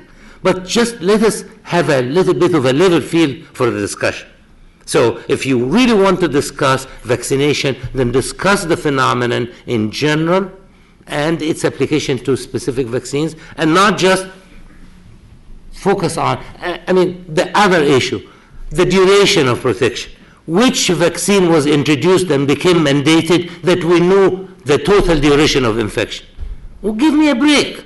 Okay? And I said, I don't work for Merck anymore. Okay? But which vaccine was introduced when we knew whether you were going to need a booster injection or not? None. Thank you very much. Judy?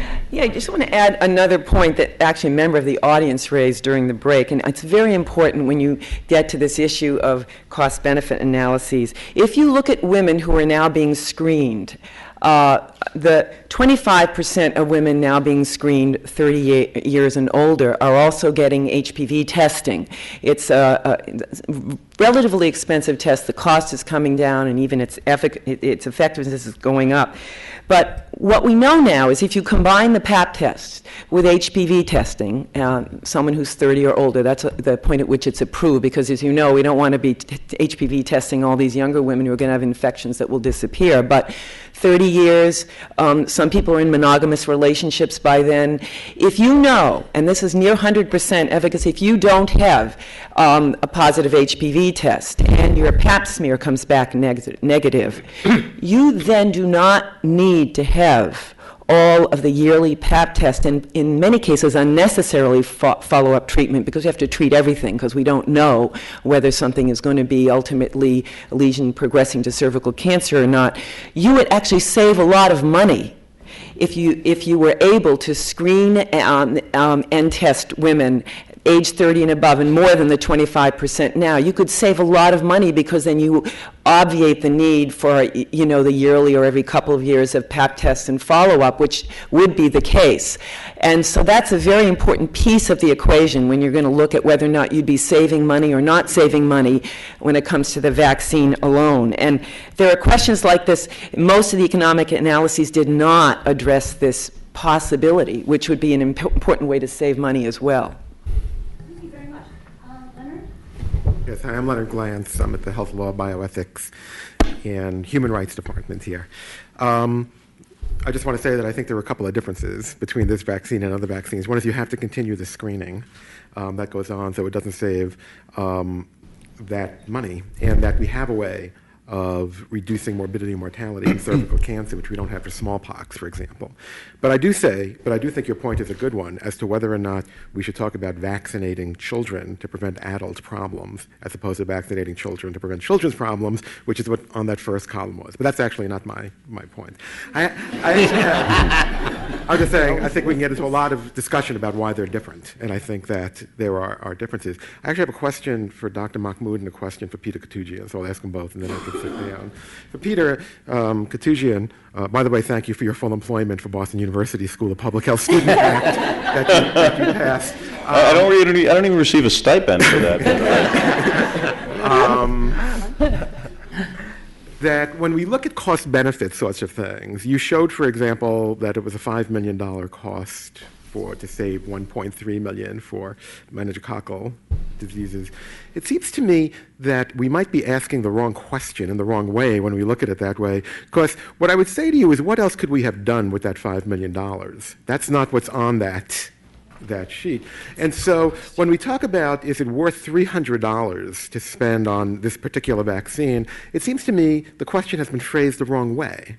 That someone has happened to come up with something and said, should we spend $300 on it? But if I said to you, we want to improve the health of the children in Massachusetts, and I'm going to give you $300, is this what you would spend it on?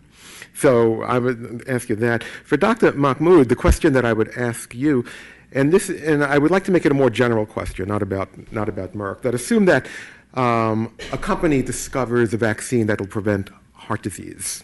Okay, we'll take it completely out of Merck thing. Is it an appropriate thing for the company that will sell this to go to legislatures and argue for mandates for that vaccine? Why don't we start with Peter? I can see the bioethics coming out. I was being tortured on the ride over here because Tom Finneran's show, they were speaking about, would you torture someone by waterboarding them? Is that torture or not? And would you torture someone to save 50,000 lives? And I always hated those questions. And here I face another one. Would I spend $300 to potentially save that child's life, and what are the chances of that occurring? Listen, I would spend as much as necessary to save any life or to improve lives. So for me, I guess I get the follow-up question now too. The caller is still on the line. It wasn't whether you would save $300 to save one life. Would I spend it someplace else? What I'm saying is that you have, we know how much it'll cost. We have a number of 11-year-old girls or 10-year-old girls, multiply that by 300. That's how much money you have. And I said, I want you to save lives and make children's lives better. Would you spend it on this vaccine? How would you make that determination? Because in that column, we're only talking about, we make a proposal to spend something on something, but it doesn't seem to me like it's necessarily the best way of going about this. Well, Lenny, honestly, I mean, I'm not an ethicist, so I don't like to debate one. I tried that during the stem cell debate. It didn't work out well. I got out quickly of the debate. Listen, I'll spend money if it'll save some lives. Your question is a valid one, and that's why when you see the stark numbers here, it put a very different spin on the decision that I had to make. I can pull my head back too. So it was a very different perspective that you had to consider. Where would you spend your money? So I could think of plenty of places that would affect lives, I think, and save and improve more lives in many other ways than perhaps this. So I do think that there are ways. Heck, we could do it without saving money. We could pass my childhood nutrition bill, get the junk food out of the schools. That'll save a lot of lives and a lot of healthcare dollars through chronic diseases. So there are plenty of ways that we can spend this money in other places or not spend money at all, that we can save a lot of lives and improve a lot of lives. These numbers are stark. I mean, I got to be honest with you, but when you see parents and children speaking about the meningococcal meningitis and you say, maybe I could have saved that life or that family, it's a much harder decision to make. And that's why we came up with the middle ground, which was that they had to be vaccinated to enter school. Actually, they had to be vaccinated in order to get into school, or they had to sign a waiver saying that they did not want to be vaccinated. So that was a way to sort of accommodate both and then preserve sort of the private action in there too. So that's going to be my answer to you. Okay. Actually, could I ask Yves to also address that question, since you deal with policy making and choices on an international level? Did you want to? Well, I think two comments. One is, if I can put a Canadian hat on, I would say that obviously if you have a single payer system, then those decisions become much easier because you look at the healthcare costs that you are able to avert by introducing a vaccine. And then, since it's coming out of the same pocket, it's much easier to make the decisions rather than having a system here where all the costing is not borne by the same payer. The other point related to that is that obviously then if you have universal health insurance, then you automatically are able to address coverage of the high-risk populations that you mentioned, the people in Appalachia, the ethnic minority groups, etc. And so that the public health is about improving the people's health and the health of populations, and therefore I think we cannot have a discussion, a meaningful discussion, whether it's scientific or ethical, about immunization and coverage without looking at health coverage.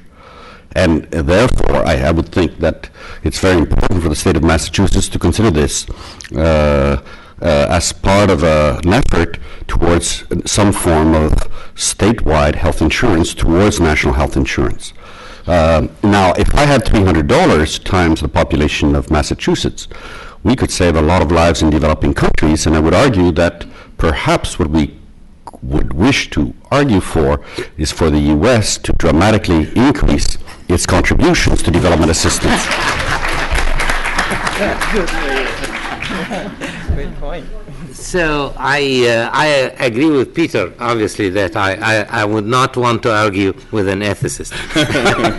That's number one. Number two, I don't want to speak for Merck, but I am speaking to a public health community. You people know better than anybody else that it takes, this is calculated, it takes 20 years of continuously introducing a vaccine in a cohort of the population to get reduction of transmission. And the sooner, the better you get to that point. And you can sit and calculate based on the R naught of the virus, on the prevalence of the virus in the community, how long, even if you have all the mandates in the world, how long it will take you to reduce transmission of HPV in this community. That's why the Europeans and Australians approved the vaccine for men and women, because you want to reduce the transmission. The reason everybody in this room got rubella vaccine, the males in this room got rubella vaccine, was not because there is a single efficacy study of rubella vaccines in males, but because the only way to stop the congenital rubella syndrome in women is to immunize the total population, We are in a school of public health. And the issue here is introducing vaccines is easy, but getting the herd immunity benefit of vaccines is a very major societal hurdle. And that's why 41 states is looking into how can you accelerate the vaccination with HPV. Thank you very much. Hi, my name is Susan Garfield. I'm a doctoral student in the Maternal Child Health Department. I also work for Digene Corporation, the maker of the HPV test. And I would like to address your question because I think it's a fantastic one, and I think it gets to the heart of what we're talking about. We're not talking about the efficacy of the vaccine. We're talking about the ethics around some of the public policy around it. And I think to your question, we live in a democracy, so everybody has the right to approach government about different policy, including Merck. But we as the public health community have the obligation to make those companies and corporate interests accountable for those policies. So we believe, and I believe as a public health student, that policies should be evidence-based, and that we should approach policy, especially in the area of vaccination and cervical cancer prevention, looking back to the data that so many of the panelists have pointed to today. So the ethics of whether or not Merck should be involved, sure they should. It's a democracy. In my belief, they can take part in that discussion, but they can't be the drivers, and we as a public health community also have to take an active role. Thank you. Thank you. Very good. Ngina? Thank you for a very exciting panel. I'm going to ask a question that may make it very clear that the last time I went to public health school was nearly 100 years ago. But I'm really curious as to why this whole focus is on vaccinating women as opposed to vaccinating men.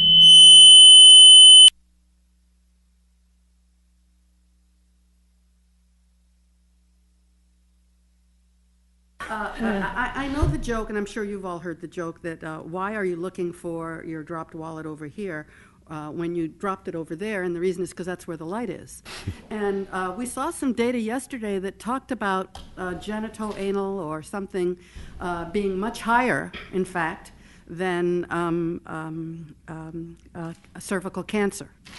And so I find it very interesting that we're not really talking at all about the whole issue of why are we talking about immunizing girls, since if it could be financially that we only want to immunize one sex over the other sex, but why aren't we instead, when we think about the number of sexual partners, again, I'm 100 years old, so I remember the Kinsey study, the number of partners that, sexual partners that men have, why we're not instead talking about inoculating men? That comes back to her. Let me try. I mean, the reason is, You have to do the unfortunately, the trial in men that Merck is doing, and actually the trial is going on now, was a couple of years behind the initiation of the studies in women.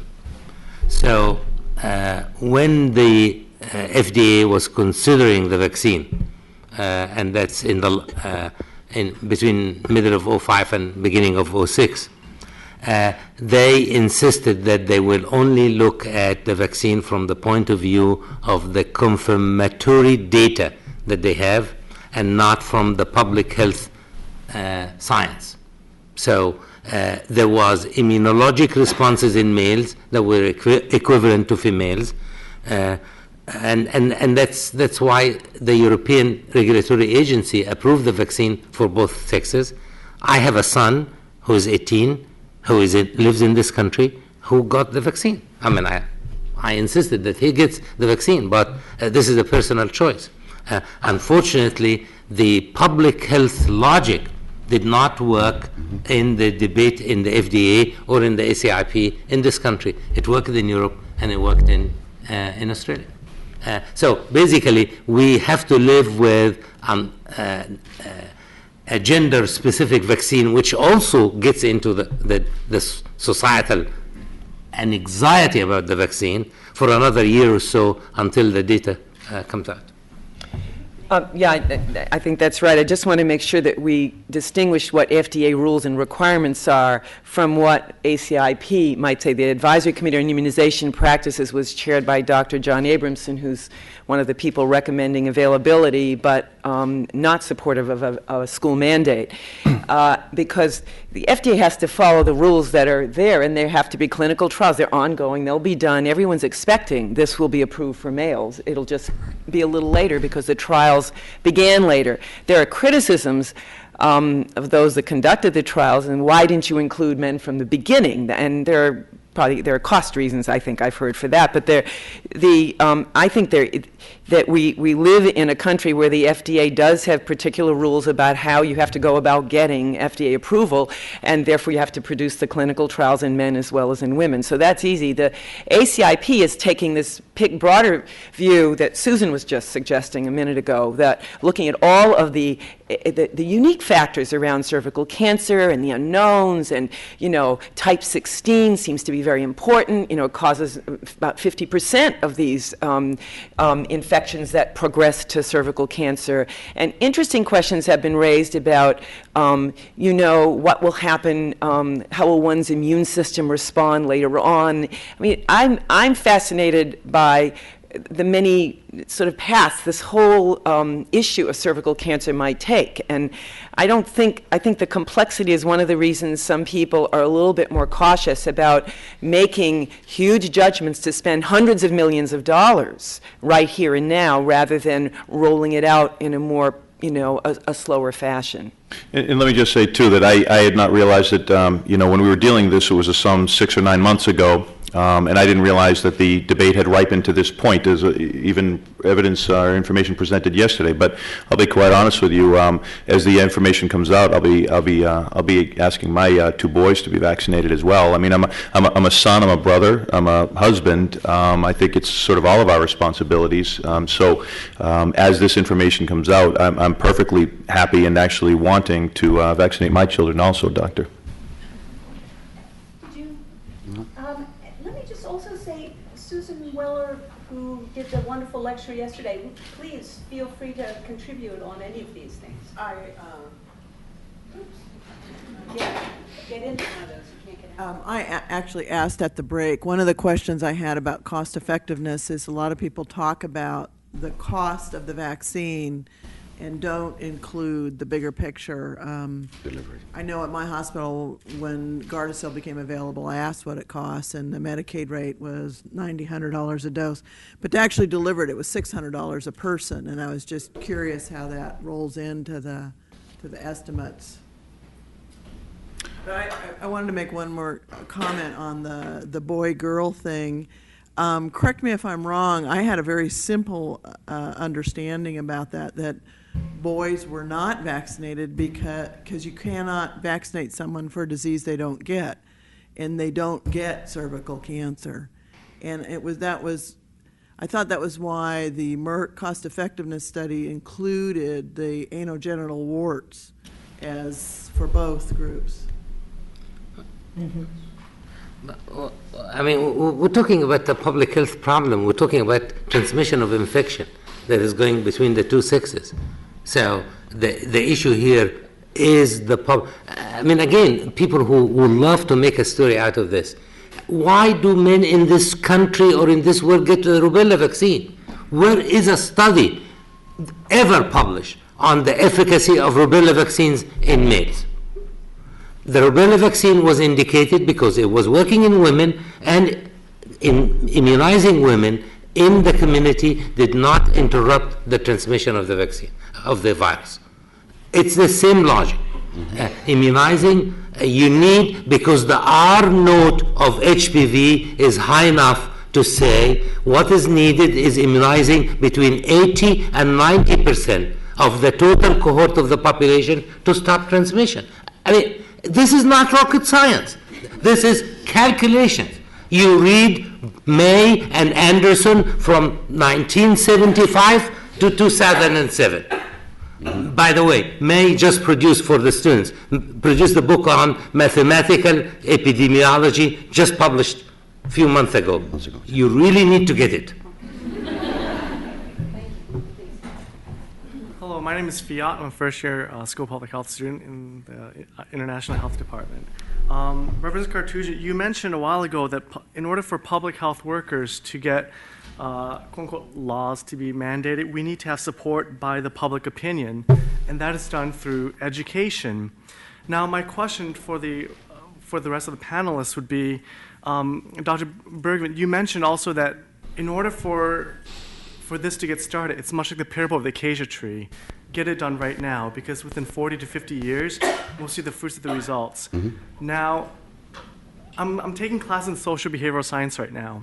How does education lead to, education of the public, lead to the act of, we want to get vaccinated right now, let's do it right now then, because it seems like it's butting heads against each other. So I just want to see what your point of view or your feelings are on that, on all the panelists, in fact. Challenging questions. Let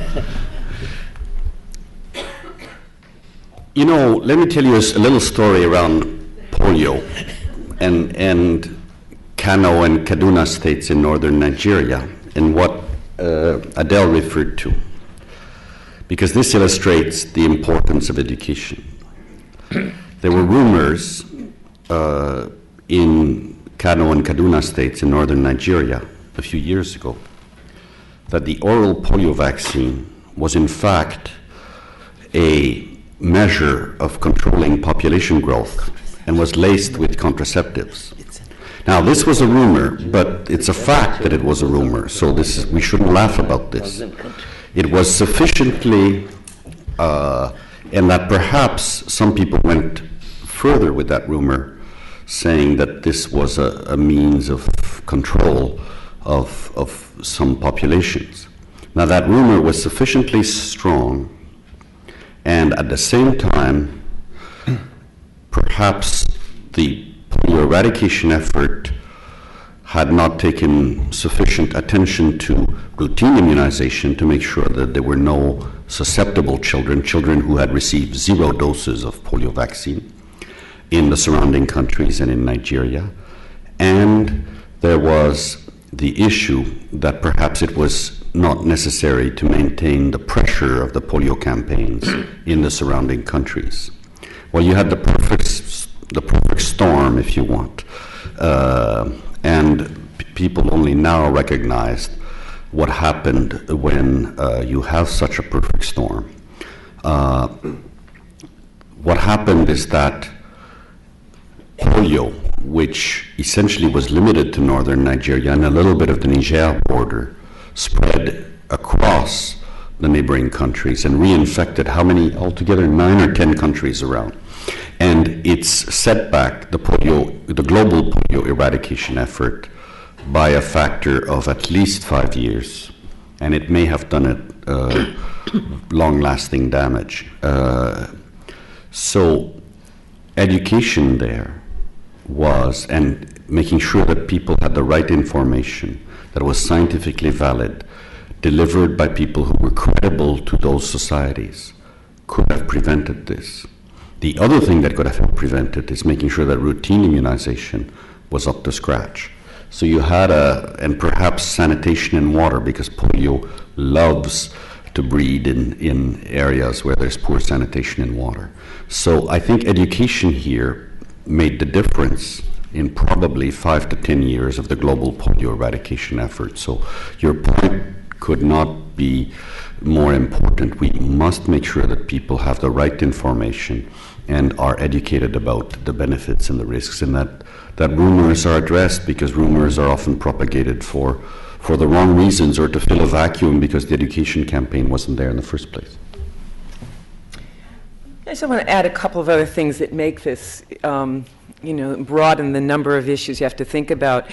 Even though we're thinking largely about HPV infections that lead to cervical cancer, we also have to remember that the two types of HPV that lead to genital warts are very significant in that there's a tremendous amount of money spent on treating genital warts, and there's a tremendous amount of shall we say, pain and suffering, maybe pure annoyance, but there are costs associated with genital warts that are really part of this. I'm not talking maybe about life-threatening conditions.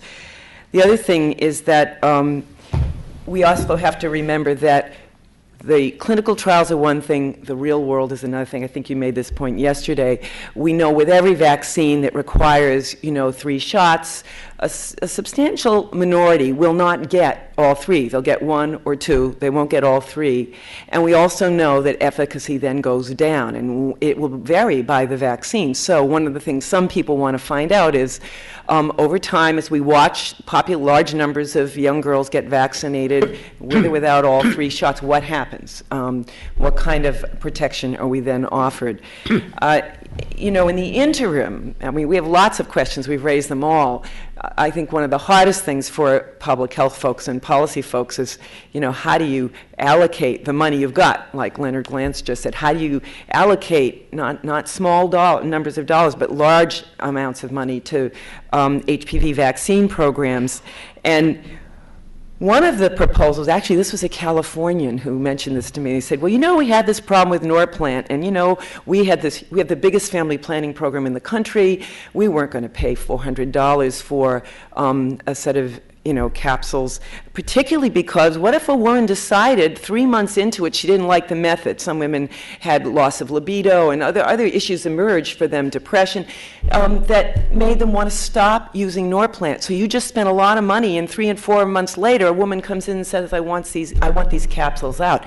You just spent quite a bit of money, and now you have to go and get another method of contraception. So they decided that this wouldn't be necessarily a smart route, and they basically said to Wyeth Ayers, we could provide a lot of business, but we're not buying the product till it comes way down. Now, I don't remember the actual price tag they paid, but it was much closer to something like $100, not $300 or $400. And that was the way in which public health officials got Norplant available to low-income women through their program, and garnered a reasonable price. And I don't know if the public health sector's ever thought about that. We really want to get this, but we really want a price that's much more reasonable. And I would say ethical. I'll add that as my own, assessment from what I've read, that I think that the cost of this vaccine could be a lot less and be still produce reasonable profits for the investors in Merck. I believe that. Now, of course, nobody can prove it without internal data, but that's the kind of debate I think some public health officials may start to focus in on, because the cost of this is really quite prohibitive. I was just going to say, education is crucial. Anytime there's a story about a bird flu coming to Turkey, or if it reaches Europe, suddenly there's a huge panic over here. And it is palpable. When the first flu, so we got pandemic flu, we got flu. When people hear that there's going to be a big flu coming and people start talking about it, and everyone wants the flu, many more people want the flu vaccination than ever did before, and suddenly there's not enough. And so many more people actually looking than ever got it before. And this is the trouble that many of the vaccination producers, I just had a meeting with one of them the other day, it's very difficult for them. But when we're speaking about flu pandemic, I've presented here, and I remember George Annis, I've heard him present and had him up to the State House. Education of the public is crucial in allowing an appropriate, intelligent flu pandemic response by the public as well. So when we speak about education, it's really crucially important that people understand what's going on so they can make intelligent decisions on their own. When I speak about the trans fat, in 6 months, it went from me being a goat to maybe not being a hero, but someone that said, he was ahead of the curve. When this bill came out, and this is the thing I forgot to mention, it was offered to me, would you like to sponsor the mandate?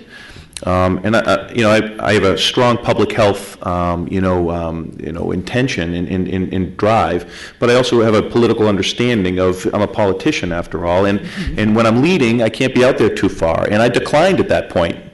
So when it was saying it was a no-brainer, for me it was a brainer, but it was because it was a political brainer on this, and I wasn't sure, and maybe it was my Kennedy School training, but I wasn't sure quite yet how it would go, and on that one it was best to stay back for a bit.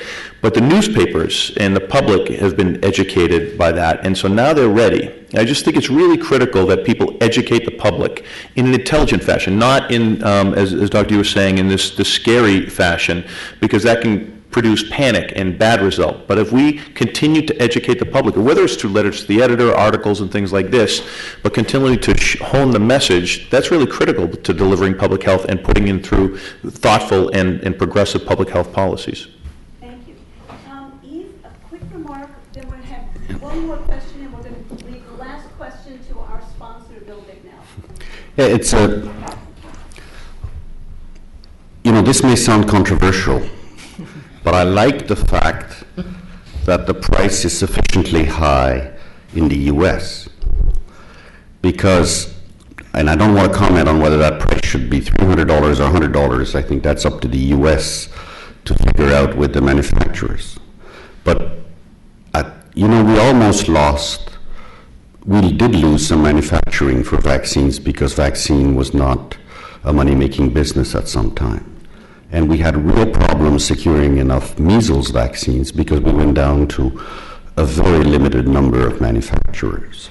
And if one of those plants had a problem because of it's a complicated issue to make a vaccine, we would have had real difficulty. Companies need to recoup their prices. And if we're going to have differential prices, and if we can negotiate a $10 or $20 vaccine for developing country young people, then we need to make sure we will be in a better position if the vaccine industry is healthy. Maybe not taking too much of a profit, but is healthy enough to be wanting to do this business and continuing to develop newer vaccines. So we have to be very careful that if we bring the price down too low in the U.S., it may not allow for very, very low prices, rock bottom prices for developing countries. And I'm not commenting on what that price should be, but I think we need to take into account the global market and its segmentation between the poorest countries, the middle income, and then the wealthy countries like the U.S. Thank you very much. We have a question over here. Jennifer Allen from Dana-Farber Cancer Institute. Thank you for an excellent presentation. I'm a little bit curious, though, as to why we haven't heard anything about Cervical, the bivalent vaccine that's about to become available. I don't know how many doses you need to have, but I do know the cost per dose is about $50. So I'm just curious if that's come up in any of the discussions regarding cost-benefit analysis, and if you have any comments to make about that. It's Cervarix, by the way. Yeah. I don't know why we didn't discuss it. It's going to be approved probably very soon. It won't deal with the genital warts. It'll deal with 16 and 18. Why didn't we discuss it? I'm not sure.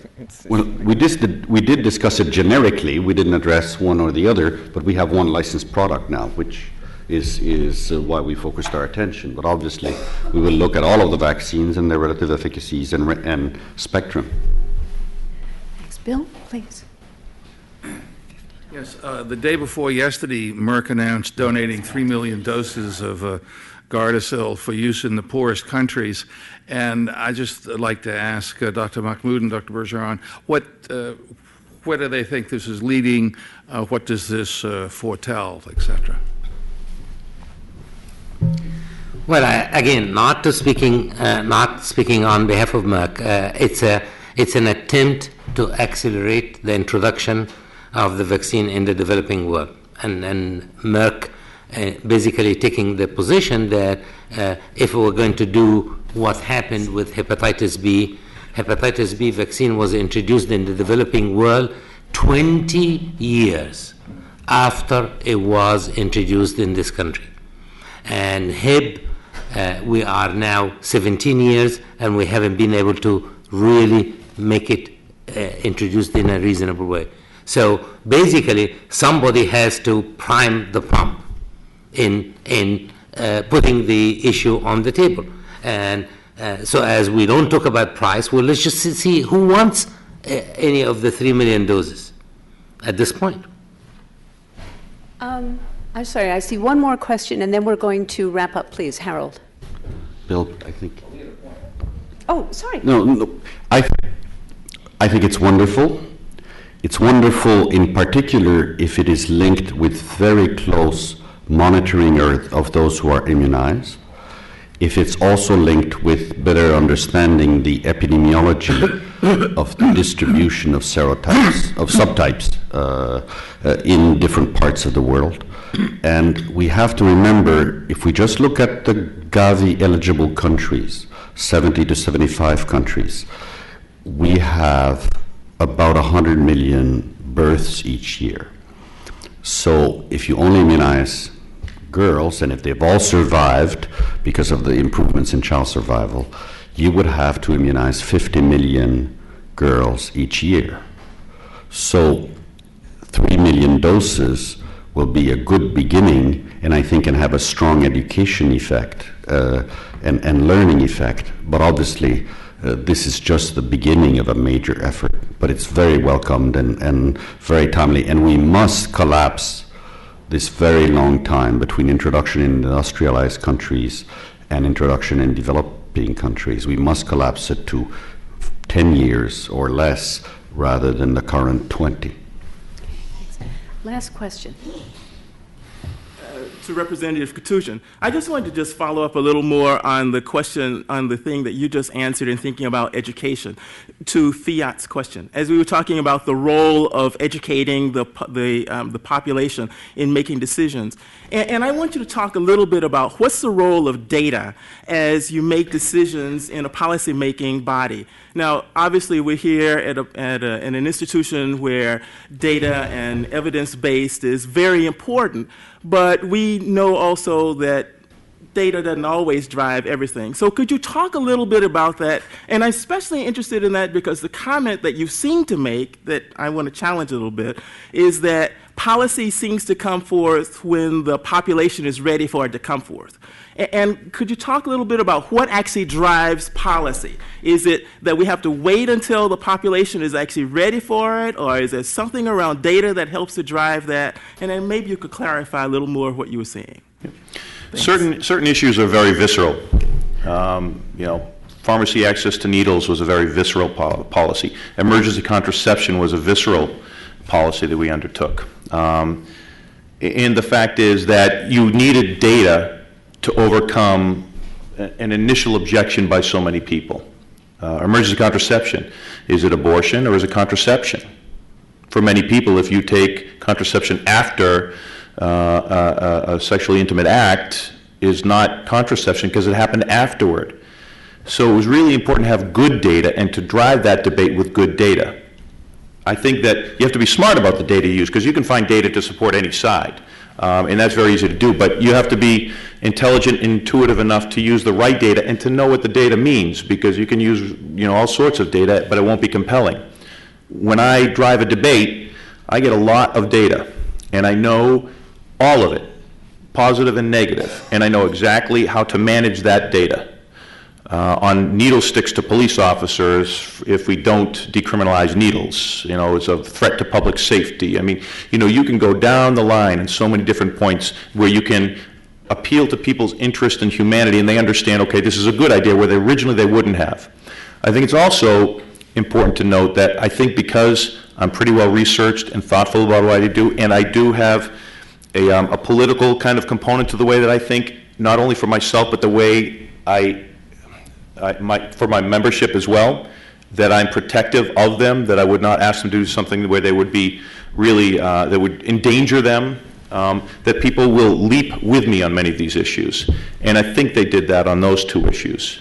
What moved the workplace smoking ban? It wasn't because it was great for public health, a lot of data about secondhand smoke, but it was because so many cities or towns actually passed their own local, smoking bans, and then it became this hodgepodge of different regulations across the state. There were 90 communities that enacted smoking bans. Well, that was my opportunity to take advantage of that and say, this is unfair to business. And we proposed it as a worker protection act. So you're protecting workers. Didn't matter, everyone knew what we were trying to do, and it worked.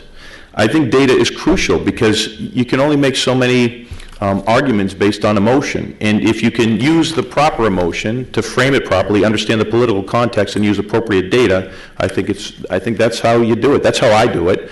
And we've had probably more public health. I mean, it's not just me, it's my staff. We've had more public health victories in the last, 5 years since, my crew has been in this office than we had in decades before, since the inoculations back in the 50s, workplace smoking ban.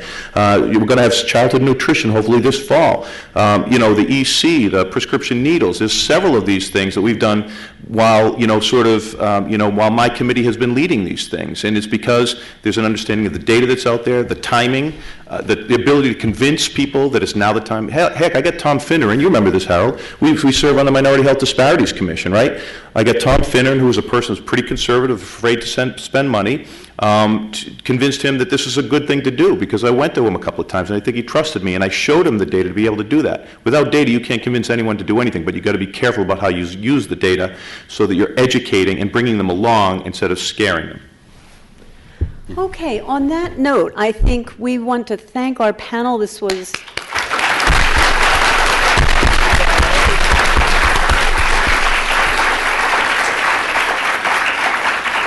I have to say that this panel was a dream. After the planning committee, we couldn't have imagined a better panel, and Susan Weller did a wonderful job in setting up the panel yesterday. I think we'll all think more carefully about all vaccines, Dr. Mahmoud, not just HPV, and I think it's clear that we need a many-faceted approach to reducing maternal mortality. I fall right back into it. Mortality and morbidity from HPV infections. So thank you very much. I'll turn it over to Bob to wrap up.